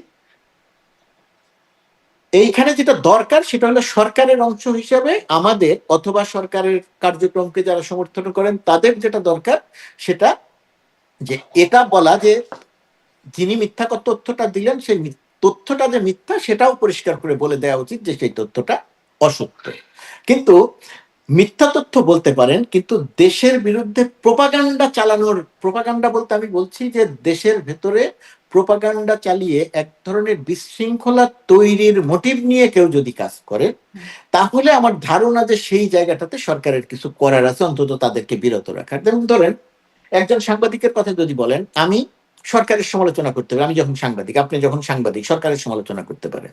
কিন্তু আমরা দেখলাম যে ওই মুক্তিযুদ্ধের ওই প্রোগ্রামটিতে যারা ছিলেন তার 15-20 মাস আগে থেকে সাংবাদিকদের দেখলাম, কোনো সাংবাদিকের দেখলাম, কোনো বিশ্ববিদ্যালয়ের প্রফেসরের দেখলাম যে ভারতে সর্বদলীয় মিটিং হয়েছে, শেখ হাসিনাকে পুনরায় বাংলাদেশে ফিরিয়ে দেওয়া হচ্ছে এবং এটা ডক্টর ইউনূস সরকার পালাবে ইত্যাদি ইত্যাদি বিষয় প্রচার করছেন। ওই যে আমি বললাম মিথ্যাটা বলতে পারেন তিনি, কিন্তু দেশের বিরুদ্ধে প্রোপাগান্ডা কি চালাতে পারেন? এই সরকার পালানোর পর কিন্তু আমি যদি এই ঘটনার কথা বলি, তারা আসলে ওখানে কি এমন প্রপাগান্ডা চালান? তারা যেমন লতিফ সিদ্দিকী মাইক হাতেই নেন নাই, যেটি মাসুদ কামাল বলছিলেন আমার অনুষ্ঠানে, মাইক হাতেই নেন নাই, কিন্তু তিনি কি বলেছেন সেটা লেখা হয়েছে। একটি হচ্ছে চালান নাই, আরেকটি হচ্ছে চালাতে পারতেন। আমি তো শুরুতে বলেছি যে মত প্রকাশের স্বাধীনতা থাকতে হবে, কিন্তু যারা সরকারের ভূমিকা কিভাবে দেখলেন, মানে আইন শৃঙ্খলা বাহিনীর ভূমিকা যদি বলি? না, আইন শৃঙ্খলার ভূমিকা আমি সেটা বলছি যে সরকারের ভূমিকা, কেউ যদি কথা বলতে চান তাহলে তাকে কথা বলতে দিতে হবে, সেটা মঞ্চ ৭১ হোক আর যেই হোক। ফ্যাসিস্ট পতিত শক্তি ছাড়া, যেহেতু এই মুহূর্তে তাদের বিরুদ্ধে গণহত্যার অভিযোগ, সেই শক্তি ছাড়া, সেই শক্তি যদি এখন বলে যে আমাকে কথা বলতে দিতে হবে, তার বিচার প্রক্রিয়া চলছে, তার বিরুদ্ধে মানুষের বিক্ষুব্ধতা আছে, সেই শক্তির বিরুদ্ধে কথা বলার পক্ষে আমি এখন নই, মত প্রকাশের স্বাধীনতায় বিশ্বাসী হলেও। কিন্তু এর বাইরের যে, কিন্তু আইনগতভাবে তো তারাও আসলে মত প্রকাশ করতেই পারেন না, যদি আমরা আইনের শাসনে বিশ্বাসী হই। বিশ্বাস করি আইনের শাসন, আইনটা, বিচার প্রক্রিয়াটা চলতে থাকুক, তাদের বিরুদ্ধে গণহত্যার বিষয়টি চলতে বিচার থাকুক, প্রক্রিয়া চলতে থাকবে, মত প্রকাশে তো বাধা থাকার কথা না। মত প্রকাশে বাধা আছে এই কারণে যে আপনি দেশের মানুষকে উস্কানি দিচ্ছেন, দেশের মানুষকে হত্যা করতে চাইছেন। কিন্তু এই ঘটনায় উস্কানির ঘটনাটা কি দেখলেন? মানে এখানে কি আপনি বলবেন যে এখানে উস্কানি হচ্ছিল, এজন্য পুলিশ ব্যবস্থা নিয়েছে, এরকম কি কিছু? না, আমি ওই ঘটনার কথা বলছি। আমি যদি এই ঘটনার কথা একটু জানতে চাই। এই ঘটনার সঙ্গে এমন কিছু মানুষের সম্পৃক্ততা ছিল যারা তারও 1 মাস আগে থেকে একটা সম্মিলিতভাবে প্রোপাগান্ডা চালাচ্ছিল। সেই মানুষটি, একাধিক মানুষ সম্মিলিতভাবে প্রোপাগান্ডা চালাচ্ছিল, দেশ বিরোধী প্রোপাগান্ডা চালাচ্ছিল, সরকার বিরোধী প্রোপাগান্ডা। সরকারের কাছে ছিল, এটা সবার কাছে আছে, ভার্চুয়াল মিডিয়াতে আছে, তারা প্রকাশ্যে ষড়যন্ত্র করেছে। যে ঘটনা অনুমতি দিল কেন? এটা একটা গুরুত্বপূর্ণ প্রশ্ন, কেন অনুমতি দিয়েছে? ওই মঞ্চটির সঙ্গে এদের সম্পৃক্ত ছিল বা এরকম মানুষের সম্পৃক্ততা ছিল, পুলিশ সেটা জানতো কিনা, এটা পুলিশের তদন্ত করে দেখা উচিত। এবং তার চেয়ে বড় কথা যে সেখানে যা বলে নাই সেই ঘটনা দিয়ে যদি মামলা হয়ে থাকে তাহলে অবশ্যই সেটা ঠিক না। সরকারকে স্বচ্ছ থাকতে হবে, পুলিশকে স্বচ্ছ থাকতে হবে। পুরনো আমলের মতো যা ঘটে নাই সেই ঘটনা বানিয়ে মামলা করা যাবে না। এই জায়গাটিতে সরকারের দেখার আছে, স্বরাষ্ট্র মন্ত্রণালয়ের দেখার আছে, অবশ্যই দেখার আছে। আপনি যেটা বলতে চাইছেন সেই ঘটনার সঙ্গে, কথার সঙ্গে আমি একমত। আর এই মবকারীদের বিরুদ্ধে কোনো ব্যবস্থা নেওয়া হলো না, যারা আসলে এসে হেনস্থা করলেন? ব্যবস্থা নেওয়া উচিত ছিল, ব্যবস্থা নেওয়া উচিত ছিল। যারা হেনস্থা করেছে, রাষ্ট্র ব্যবস্থা নেবে, রাষ্ট্র ব্যবস্থা নেবে, সরকার ব্যবস্থা নেবে, স্বরাষ্ট্র মন্ত্রণালয় ব্যবস্থা নেবে, প্রশাসন। আমি আর আপনি ব্যবস্থা নেব না? আমি আর আপনি কথা বলতে পারেন, আপনি কথা বলতে পারেন যে ওইখানে এরকম একটা অনিয়ম ঘটেছে, ওইটার ব্যবস্থা যে নিতে হবে সেই ব্যবস্থাটা নিতে হবে পুলিশকে, ব্যবস্থাটা নিতে হবে সেনাবাহিনী। এখন মাঠে আছে সেনাবাহিনীকে, যেহেতু তাদের ম্যাজিস্ট্রেসি ক্ষমতা আছে। ওই ব্যবস্থাটা আমি নিব না। ওই যে, তো সেটা কেন নিল না? মানে সরকার এখানে তাহলে চুপ কেন? মানে সরকারের নেওয়া উচিত ছিল, সরকারের নেওয়া উচিত ছিল। হয় সরকার পারে নাই, অথবা সরকার নেয় নাই, অথবা সরকার সামনে নিবে। কি করবে আমি পুরোটা বলতে পারবো না, কিন্তু অবশ্যই ব্যবস্থাটা সরকারকে নিতে হবে, অন্য কেউ না। মানে এখানে আপনি সরকারের একটা দায় দেখছেন। আসি আবার তাহলে মাহফুজ আলমের সেই প্রসঙ্গে। মাহফুজ আলমরা, আমি বলছিলাম যে এই প্রসঙ্গে ফিরবো, মাহফুজ আলমরা আসলে এইরকম ঘটনা ঘটছে, এখনো তারা সরকারি আছেন, একটা নিরাপত্তার চাদরে কিন্তু আছেন, সরকারের বাইরে যখন যাবেন তখন তাদের কি হবে? যে কোনো কিছু হতে পারে, তাদেরকে হত্যা করা হতে পারে। কারণটা কি? মাহফুজ আলমের ক্ষেত্রে এরকম হচ্ছে কেন? কারণ মাহফুজ আলমরা নেতৃত্ব দিয়ে 15 বছরের একটা ফ্যাসিস্ট সরকারের পতন ঘটিয়েছে, দেশ থেকে বিতাড়িত করেছে। তারা তো রাজা, তারা তো ছিলেন রাজা। বাংলাদেশের মানুষ ছিল তাদের প্রজা, বাংলাদেশটা ছিল তাদের সম্পদ। সম্পদ আপনার যেরকম সামান্য কিছু সম্পদ আছে, আমার যেরকম সামান্য কিছু সম্পদ আছে, আর শেখ হাসিনা পরিবারের পুরো বাংলাদেশটা ছিল সম্পদ। তো সেই সম্পদ থেকে তাদেরকে যেহেতু বিতাড়িত করা হয়েছে, মাহফুজ আলমরা বিতাড়িত করেছে, সঙ্গে আরো অনেকে ছিলেন।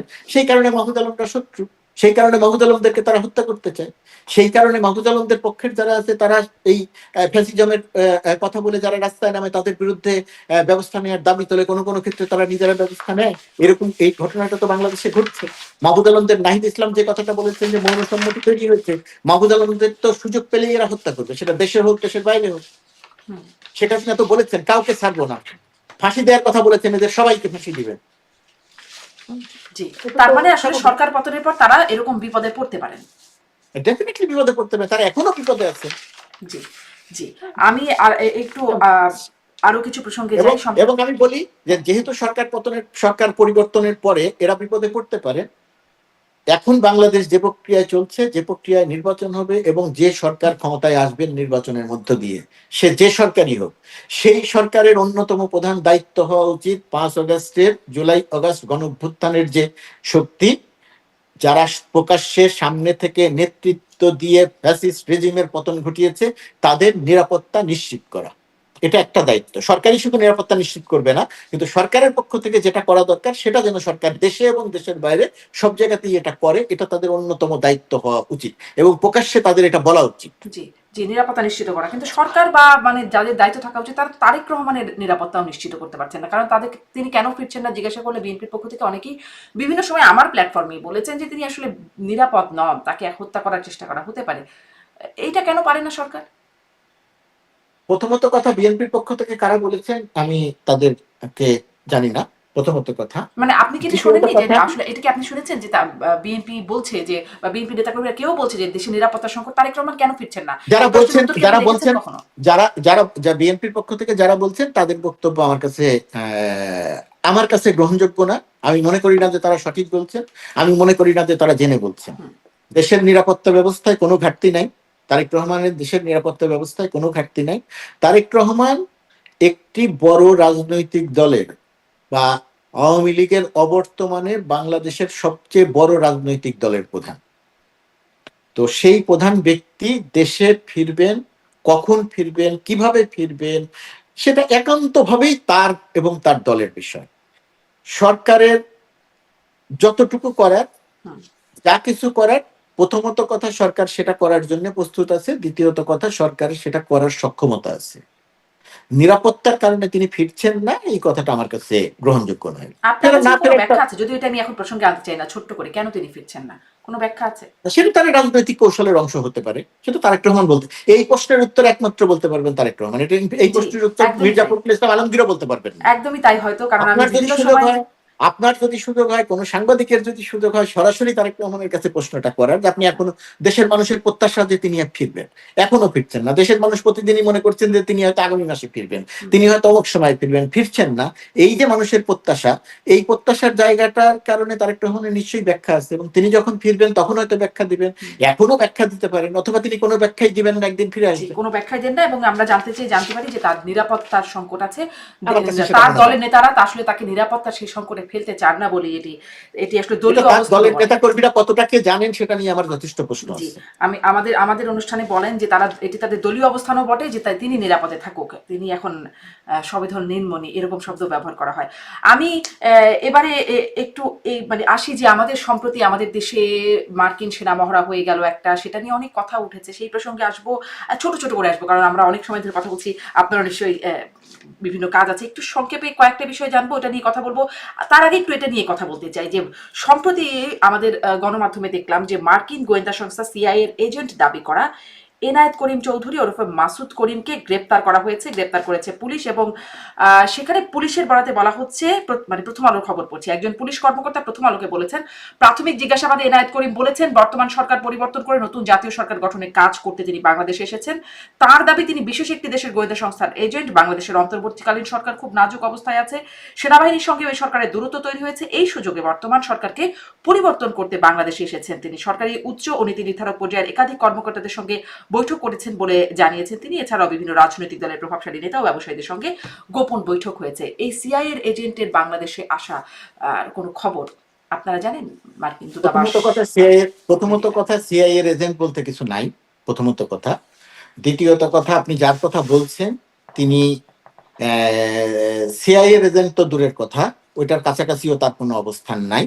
এইটা একটা টাউট বাটপারি কেন্দ্রিক ঘটনা। এই ঘটনাটিকে এত বড় করে দেখার কোনো কারণ নাই। আমাদের দেশের আইন শৃঙ্খলা রক্ষাকারী বাহিনী এবং বাহিনীর ভেতরের কিছু সদস্য আছেন, তাদের নির্বুদ্ধিতার কারণে তারা অনেক সময় অনেক রকমের কাজ করে থাকেন। আমার ঘটনা এরকম একটা ঘটনাই ঘটেছে।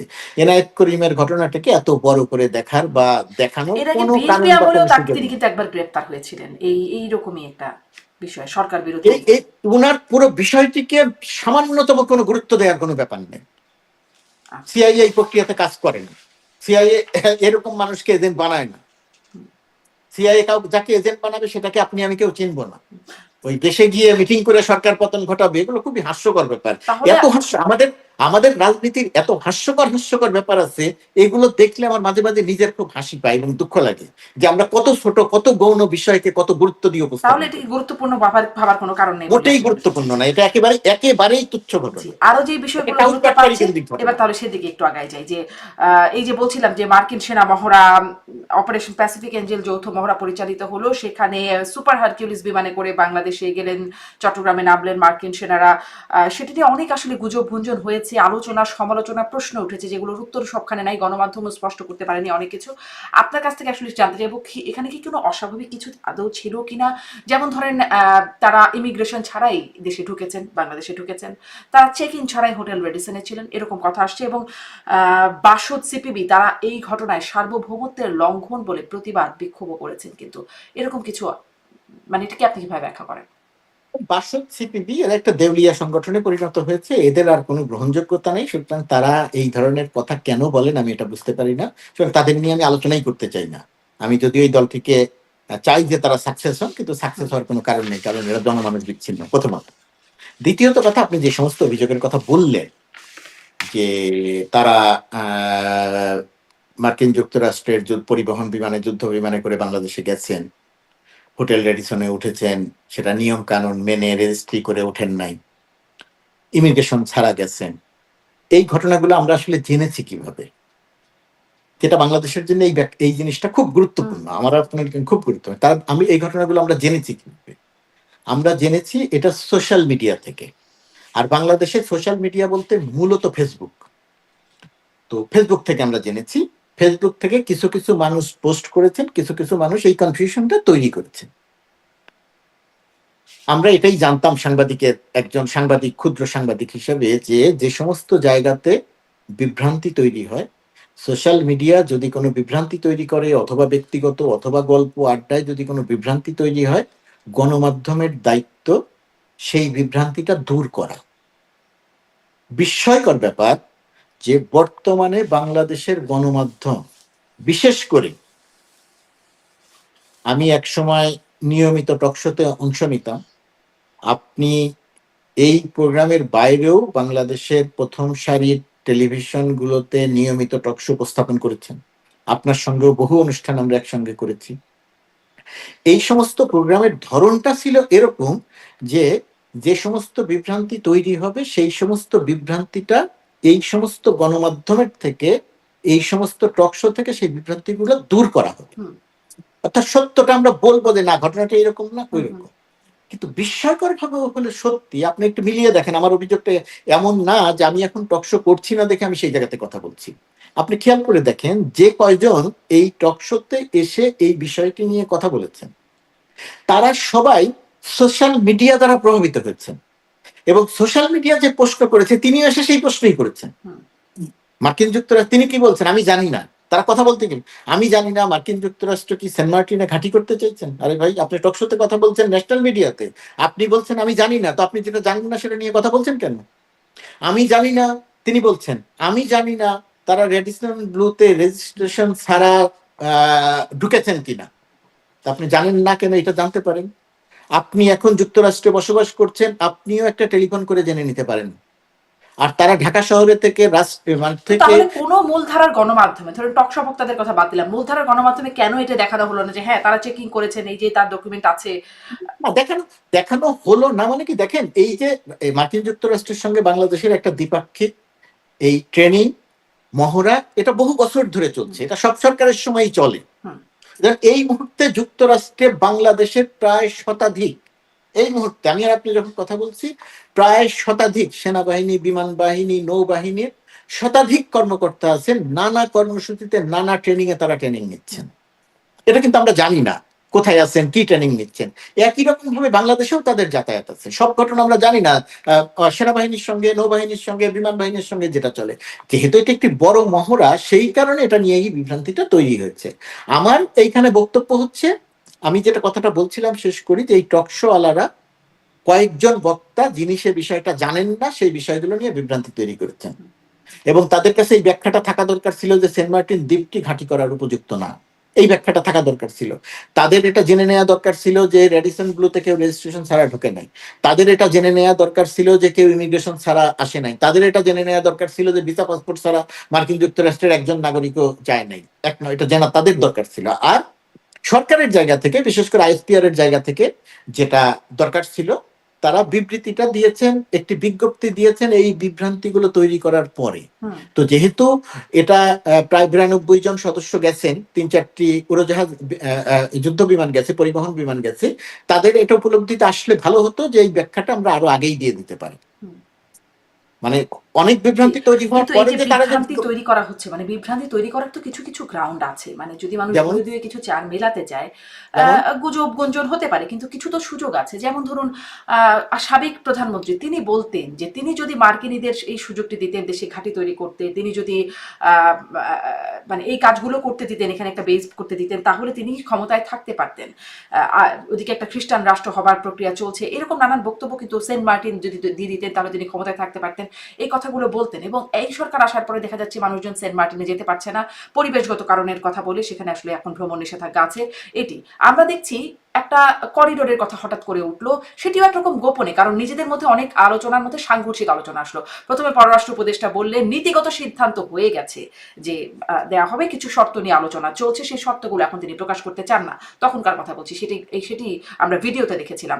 তারপরে আসলে নিরাপত্তা উপদেষ্টা এক কথা বললেন, প্রেস সচিব এক কথা বলেছেন, মানে অনেক সাংঘর্ষিক বক্তব্য তাদের মধ্যে আসছেন। তো তাহলে কিছু বিভ্রান্তিকর জায়গা তো তৈরি হওয়ার অবকাশ আছে নাকি? সরকারের বক্তব্য, আপনি যে কথাগুলো বলছেন, সরকারের যে কোনো বক্তব্য, যে কোনো অবস্থান একটি জায়গা থেকে যদি পরিষ্কার করে আসে তাহলে ভালো হয়, এবং সেটাই আসা উচিত, একটা সিস্টেমেটিক ওয়েতে আসা উচিত। এই যে আপনি যে অনেকগুলো কথা বললেন, এই অনেকগুলো কথা একটি জায়গা থেকে, একটি সরকার সেই জায়গা থেকে যদি অনেকগুলো কথা আসে তাহলে বিভ্রান্তি হওয়াটা খুব স্বাভাবিক। এবং এই ক্ষেত্রে আপনি যেটা বললেন, হ্যাঁ বিভ্রান্তিটা তৈরি হয়েছে, অস্বীকার করার কোনো পথ নাই।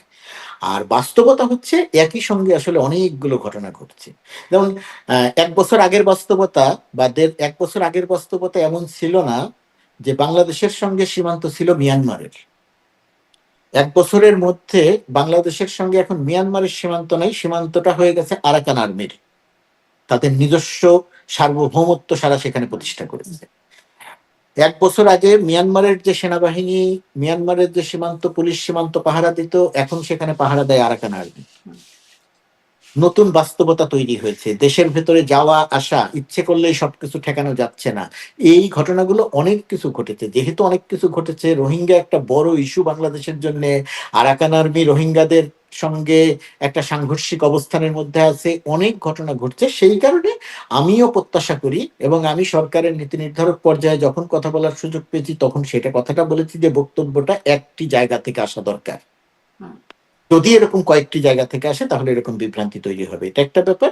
আর সেন্ট মার্টিন দ্বীপকে কেন্দ্র করে আমার ধারণা যে সেন্ট মার্টিন দ্বীপকে কেন্দ্র করে সোশ্যাল মিডিয়াতে যারা জল্পনা কল্পনা ছড়ান, সেই জায়গাতে আমার খুব বেশি কিছু বলার নাই। তার কারণ সোশ্যাল মিডিয়া তো কোনো এডিটেড কোনো গেট কিপার নাই, যে কেউ যে কোনো কথা লিখতে পারে। কিন্তু গণমাধ্যমের দায়িত্ব, আমি আবারও টকশোর কথা বলছি, টকশোর বলি, টকশো মানে তো টকশো না, টকশো মানে তো মেইন স্ট্রিম টেলিভিশন মিডিয়ার একটা বক্তব্য। তো সেই জায়গাটা সত্যটা প্রচার করা উচিত আমাদের, বা আমি যখন কথা বলবো সত্যটা। সেন্ট মার্টিন দ্বীপটা নিয়ে ইতিপূর্বে বহু লেখা হয়েছে যেটা ঘাঁটি তৈরির উপযোগী না। বহুবার বলা হয়েছে যে এই দ্বীপটা কখনোই কোনো মার্কিন যুক্তরাষ্ট্র কখনোই এটা চায় নাই যে ঘাঁটি করব, বাংলাদেশও দিতে চায় নাই, তারা যেন বহুবার বলা হয়েছে। এখন আমি টকশোতে এসে যদি বলে আমি জানি না সেখানে কি ঘাঁটি হচ্ছে, এটা তো বিভ্রান্তিকর কথা। তাহলে মানে কিন্তু প্রশ্নটা তো ওইখানে যে সরকারি যখন সত্যটা সঠিকভাবে বলছে না বা যথেষ্টভাবে বলছে না, না, সরকার বা সঠিক সরকারের বলছে না মধ্যে তা থেকেই ঠিক যখন না। বিভ্রান্ত হচ্ছে, তখন তো মানুষের বিভ্রান্তি তৈরি করা না, না, ইচ্ছাকৃতও হতে পারে বা জি সরকারের ভেতর থেকে সত্যটা বলছে না সেটা সত্য নয়। সেন্ট মার্টিন নিয়ে সত্যটা বলা হয়েছে ধরেন প্রথমত। করিডোর নিয়ে একদম দ্বিতীয়ত, প্রথমে শুনলাম হ্যাঁ নেটিওয়ার্কের আমি তো সিদ্ধান্ত সেটা হয়েছে, বললাম যে এক জায়গা থেকে আসা দরকার আসে নাই। বক্তব্যটা, তারপরে এক ধরেন নন জায়গা থেকে আসা ডিসক্লোজার দরকার। এগ্রিমেন্ট হলো, সেখানেও আসলে আমরা জানি না যে কি কি বিষয়ে এগ্রিমেন্ট হয়ে গেল। এই সরকারের সেই নন ডিসক্লোজার এগ্রিমেন্ট করবার এখতিয়ার কতটা আছে, মানে রাজনৈতিক দলগুলো তারাও কতটা, তারাও তাদেরকেও জিজ্ঞাসা করে দেখি, তারাও খুব জানেন না বিষয়টা। তখন তো আসলে কিছু বিভ্রান্তি হতেই পারে যে আসলে কোনটা সরকার এটার কারণে এটা করছে কিনা, কোনটা ওটা থেকে ওটা নন হচ্ছে কিনা। ডিসক্লোজার চুক্তি? নন ডিসক্লোজার চুক্তির কোন চুক্তির কথা বলছেন আপনি? সম্প্রতি নন ডিসক্লোজার চুক্তি হলো না বাংলাদেশের সাথে ট্যারিফের নিয়ে নেগোসিয়েশনের সময় একটা চুক্তি হয়েছে নন ডিসক্লোজার। এটার ব্যাখ্যা বাণিজ্য মন্ত্রী সরকারের বলেছে, পক্ষ বাণিজ্য থেকে, উপদেষ্টা। এটার ব্যাখ্যা সরকারের পক্ষ থেকে খুব পরিষ্কার করে দেয়া হয়েছে। হুম। সেই ব্যাখ্যার পরে আর কোনো প্রশ্ন আসার সুযোগ থাকার কথা নয়। আমি খুব সংক্ষেপে আরেকবার বলি, মার্কিন যুক্তরাষ্ট্র পৃথিবীর যে সমস্ত দেশের উপরে বাংলাদেশ সহ শুল্ক আরোপ করেছিল, সেই সমস্ত দেশকে আহ্বান জানানো হয়েছিল তোমরা আমাদের সঙ্গে আসো এবং আলোচনা করো। পৃথিবীর ইউরোপ সহ, ভারত সহ পৃথিবীর সমস্ত দেশ, কানাডা, জাপান, দক্ষিণ কোরিয়া সহ পৃথিবীর সমস্ত দেশ মার্কিন যুক্তরাষ্ট্রের সঙ্গে আলোচনা করেছে। সমস্ত দেশকে আলোচনা করার আগে একটি চুক্তিতে স্বাক্ষর করতে হয়েছে। সেই চুক্তিটি হচ্ছে, আমরা এখন যে আলোচনাটি করছি সেটি একটি গোপনীয়তার চুক্তি, অর্থাৎ আলোচনা চলাকালীন আমরা কোনো তথ্য প্রকাশ করব না কি নিয়ে আমরা আলোচনা করছি। কারণ একই সঙ্গে 40-45টি দেশের সঙ্গে আলোচনা করছিল যে একটি দেশ যাতে আর একটি দেশের বিষয়ে জানতে না পারে যে কি কথা আলোচনা হচ্ছে। এই চুক্তি যখন এই চুক্তিতে সব দেশ স্বাক্ষর করেছে, বাংলাদেশও স্বাক্ষর করেছে। এখন প্রশ্ন হচ্ছে বাংলাদেশ স্বাক্ষর করলো কেন, এখতিয়ার আছে কিনা। সরকার যখন পরিচালনা করছে, যখন 37% শুল্ক, পরবর্তীতে 35% শুল্ক, সরকার যদি বলতো যে না আমার এখতিয়ার নাই, আমি কোনো চুক্তি স্বাক্ষর করব না, তার মানে হচ্ছে আমি আলোচনায় থাকতে পারতাম না, সরকার আলোচনায় থাকতে পারতো না। কিন্তু সেই সরকার চুক্তিতে যদি, কি কি আছে সেটা আর জানানোর সুযোগ নাই। শেষ করি আমি, সরকার যদি, আমি যদি এখন শেষ না করি আরেকবার বিভ্রান্তি তৈরি হবে। সরকার যদি চুক্তিতে স্বাক্ষর না করে বলতো যে আমার এখতিয়ার নাই, আমি চুক্তি স্বাক্ষর করব না, তাহলে বাংলাদেশের উপরে এই মুহূর্তে শুল্ক থাকতো 35%, বাংলাদেশের প্রতিদ্বন্দ্বী দেশগুলোর উপরে শুল্ক থাকতো 20%, 19%, 18%। বাংলাদেশের রপ্তানি খাত, পোশাক খাত ধসে যেত। একদম যৌক্তিকভাবে এই আলোচনা হয়েছে, এটি স্পষ্ট। না, এখন আমার সেইটা করা উচিত ছিল কিনা? উচিত ছিল না। সরকারের দায়িত্ব ছিল চুক্তি করা, সরকার চুক্তি করেছে। এখনো পর্যন্ত চুক্তি করেছে, বাংলাদেশের উপরে 20% শুল্ক আরোপ করা হয়েছে, কমিয়ে আনা হয়েছে। এটা বাংলাদেশ প্রতিযোগিতায় অনেক ভালো অবস্থানে আছে। বাংলাদেশ এখনো আলোচনায় আছে আরো কমানো যায় কিনা। আর বাংলাদেশের সঙ্গে এখনো পর্যন্ত যে চুক্তিটির কথা আপনি বলছেন, সেই চুক্তিটি এখনো স্বাক্ষরিত হয় নাই। সেই চুক্তির খুঁটিনাটি বিষয় নিয়ে এখনো কাজ চলছে। বাংলাদেশ সরকারের এখানে খুব পরিষ্কার অবস্থান, চুক্তির খুঁটিনাটি যখন সম্পন্ন হয়ে যাবে তখন বাংলাদেশ সরকার যুক্তরাষ্ট্র সরকারের সঙ্গে আলোচনা করবে। এখানে বাংলাদেশের স্বার্থ বিরোধী কোনো এজেন্ডা নাই, কোনো বিষয় নাই। সেহেতু আমরা এই চুক্তিটা প্রকাশ করতে চাই। সম্মিলিতভাবে এই সিদ্ধান্তটা বাংলাদেশ সরকার নিতে চায়। নিতে চাইলে দুই পক্ষের সম্মতি লাগবে, এবং আমার ধারণা দুই পক্ষের সম্মতি পাওয়া যাবে এবং সেই চুক্তিটি প্রকাশ করা হবে। এখানে গোপনের কোনো বিষয় নাই, প্রকাশ সবগুলো করা হবে এটি ট্রান্সপারেন্ট। ধারণা, কিন্তু আমরা তো স্পষ্ট হতে পারছি না, কারণ শেখ হাসিনার স্পষ্ট সময়কারও হতে পারবেন না, অনেক চুক্তি স্পষ্ট প্রকাশ করা হবে, মানে সেটি দেশ না, বিরোধী চুক্তি হয়েছে বলে আমরা স্পষ্ট শুনি, কিন্তু এই আপনি, সরকার বলেছিল প্রকাশ করবে ক্ষমতায় এসে, কিন্তু না না, তারা কিছুই এই প্রকাশ করে সরকারের হাতে না সবকিছু, এই সব দুটি পক্ষের হাতে। এখানে বাংলাদেশের স্বার্থগত কারণে সরকার আমেরিকার চাপে যুক্তরাষ্ট্রের চাপে আলোচনার টেবিলে যায় নাই, বাংলাদেশের স্বার্থের কারণে সরকার আলোচনার টেবিলে গেছে। বাংলাদেশের স্বার্থ যাতে বিঘ্নিত না হয় সেই কারণে সরকার কাজ করছে। সরকার আগে চুক্তি করবে, চুক্তি করার আগে তো চুক্তি প্রকাশ করা যায় না। চুক্তি করার পরে চুক্তি করার সময় সরকার বলবে যে আমরা এই চুক্তিটি প্রকাশ করতে চাই। দেখা যাক তখন কি হয়। করার আগে তো চুক্তি প্রকাশ করতে হয়, তারা ম্যান্ডেট পেতে হবে তো চুক্তি। না না, চুক্তি হওয়ার আগে চুক্তি প্রকাশ করা যায় না। আলোচনা করতে হবে না দেশের রাজনীতিকদের সাথে। না না, আপনি পৃথিবীর একটা নজির দেখান যে এই ধরনের চুক্তি করার আগে প্রকাশিত হয়েছে। আপনি পৃথিবীর কোথাও কোনো নজির দেখাতে পারবেন না। না, প্রকাশ করা হয় বলতে আলোচনা তো করতে হবে, কারণ তারা আসলে কার সঙ্গে আলোচনা করতে হবে, কার সঙ্গে এত রাজনৈতিক দলদের সাথে এত কথা হচ্ছে সব বিষয়, তারা তো বলছে যে এই বিষয়গুলোতে তাদের সাথে আলোচনা কেন করা। এটা এই মুহূর্তে রাজনৈতিক দলের জানার বিষয় নয়। চুক্তি নিয়ে কথা বলতে পারতেন আপনি তখনই যখন 35% শুল্ক যদি সরকার আলোচনা করে কমাতে না পারতো। ভারত যেটা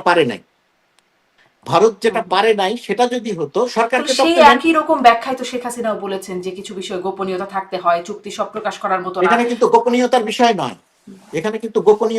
নয়, যে সরকার গোপন করে রাখছে, গোপন করে রেখে দেশ বিরোধী কাজ করছে সেই শেখ হাসিনার বিষয় আর বর্তমান সরকারের এই ট্যারিফ ইস্যুর আলোচনার বিষয়। যতগুলো দেশের সঙ্গে আলোচনা চলছে, পৃথিবীর কোনো দেশ তার চুক্তিটি কি নিয়ে আলোচনা হচ্ছে সেটা প্রকাশ করে না। আপনি একটি দেশে দেখাতে পারবেন? নিশ্চিত হয়ে কি করে, এই একটা প্রশ্ন রয়ে যায়। নিশ্চিত হয়ে কি করে? আপনাকে সরকারকে বিশ্বাস করতে, আপনি শেখ হাসিনা সরকারকে বিশ্বাস করতে পারতেন না কারণ সে কি চুক্তি করছে। আর বর্তমান সরকারকে আপনি বিশ্বাস করতে পারতে হবে, এই কারণে হবে বলা ঠিক নয়, বিশ্বাস করা দরকার এই কারণে যে তারা এখন পর্যন্ত যে নেগোসিয়েশন করেছে সেই নেগোসিয়েশনের সক্ষমতার পরিচয় দিয়েছে এবং বাংলাদেশের স্বার্থগত জায়গাতে দৃশ্যমানভাবে অগ্রগতি আছে। এই গণ অভ্যুত্থানের পক্ষে যারা কাজ করেছেন তারাই এইটি নিয়ে অনেক প্রশ্ন করছেন যে দৃশ্যমান যেটি অগ্রগতি হয়েছে তার বাইরে অদৃশ্য অনেক কিছু হয়েছে যেটি আসলে দীর্ঘমেয়াদী আমাদের জন্য ক্ষতিকর হবে। সেটি আমরা জানি না বলেই এই প্রশ্নটির উত্থাপন করা আপনার কাছেও। জানেন না, এটা তারাও জানেন না এবং সরকারের পক্ষ থেকে আমি জানি, দায়িত্ব নিয়ে বলছি, আমি জানি, আমি পুরো আলোচনার প্রক্রিয়ার সঙ্গে ছিলাম। সেখানে কোনো বিষয় নাই যেটা বাংলাদেশের স্বার্থের বিরুদ্ধে যায়। খুঁটিনাটি বিষয় সম্পন্ন হোক, চুক্তি সম্পন্ন হওয়ার পরে যখন এই বিষয়গুলো জানা যাবে তখন সেখানে দেখা যাবে যে কোনো স্বার্থ সংশ্লিষ্ট বিষয় নাই। আর একটি কথা আমি বলতে চাই, নাগরিকের পক্ষ থেকে শঙ্কা প্রকাশ করা, বহু ইতিহাস আছে এই শঙ্কা প্রকাশ করার, বহু নজির আছে এই শঙ্কা প্রকাশ করার। সুতরাং তাদের এই শঙ্কা প্রকাশকে আমি কোনো ক্ষতিকর হিসেবে দেখি না, খারাপ হিসেবে দেখি না। আমার শেষ সময়ে একদম শেষ প্রশ্নটি করতে চাই যে একটা অস্বাভাবিক, মানে আপনি এগুলোর মধ্যে কিছুতেই খুব স্বাভাবিকভাবে ব্যাখ্যা করছেন, এই ঘটনাটাকে এর মধ্যে একটা অস্বাভাবিক ঘটনা আমরা দেখলাম গত 31শে আগস্ট হোটেল ওয়েস্টিনে মার্কিন স্পেশাল ফোর্সের সিনিয়র কর্তা একজন পরিচয় যেটি পাওয়া যাচ্ছে এয়ারবর্নের কমান্ড ইন্সপেক্টর জেনারেল টেরেস আবভেল, সম্ভবত তার নামটি যদি ভুল উচ্চারণ না করি, তার মৃত্যু হলো এবং তার মরদেহ ময়নাতদন্ত ছাড়াই বাংলাদেশের পুলিশ মার্কিন দূতাবাসের কাছে হস্তান্তর করলো এবং তারপরে দুই পক্ষ থেকে কোনো রকম কোনো কথা বলা হলো না। এটি এইখানে আসলে কেন কি করা হলো, তিনি আসলে কি করছিলেন, দেশে কেন এসেছিলেন, কাদের সাথে বৈঠক করছিলেন এবং কেন ময়নাতদন্ত ছাড়া হস্তান্তর করলো বাংলাদেশ? এই পুরো ব্যাপারটা আমি অত্যন্ত দুঃখিত। আমি যে বিষয় জানি না সে বিষয় নিয়ে মন্তব্য করতে চাই না। আমি সত্যি বলছি, দায়িত্ব এড়ানোর জন্য বলছি না, মন্তব্য থেকে দূরে থাকার জন্য বলছি না। আমি এই বিষয়টি জানার জন্য যে তথ্য থাকা দরকার আমার কাছে বা যতখানি খোঁজ খবর রাখা দরকার, আমি সাম্প্রতিক সময়ে এই জাতিসংঘ অধিবেশন বা অন্যান্য কারণে ওয়াশিংটন, নিউ ইয়র্ক, অন্যান্য ব্যস্ততার কারণে আমি এই বিষয়টি সেইভাবে অবগত নই। যদি আপনি একান্তই জানতে চান তাহলে আমি পরবর্তী কোনো অনুষ্ঠানে বা কোনো সময়ে আমি খোঁজ খবর নিয়ে জেনে তারপরে মন্তব্য করবো। এখন আমার এটা নিয়ে মন্তব্য করাটা ঠিক হবে না, কারণ আমি জানি না। আসলে জানতে চাই কারণ দেশের গণমাধ্যম বা কোথাও এটি নিয়ে কোনো রকম কথাবার্তা হয় না। আমিও জানি না, আমিও পুরো ব্যাপারটি জানি না। আমি জানি না অন্য কারণে, আমি এদিকে নজর দিতে পারি নাই সেই কারণে। নিশ্চয়ই আপনার জানবার সুযোগ হলে আমি আপনার কাছে জানতেই চাইবো বিষয়টি আসলে কি হয়েছে। অনেক ধন্যবাদ জনাব গোলাম মুর্তজা, আপনি অনেকটা সময় আমাকে দিয়েছেন। ধন্যবাদ যুক্ত হওয়ার জন্য।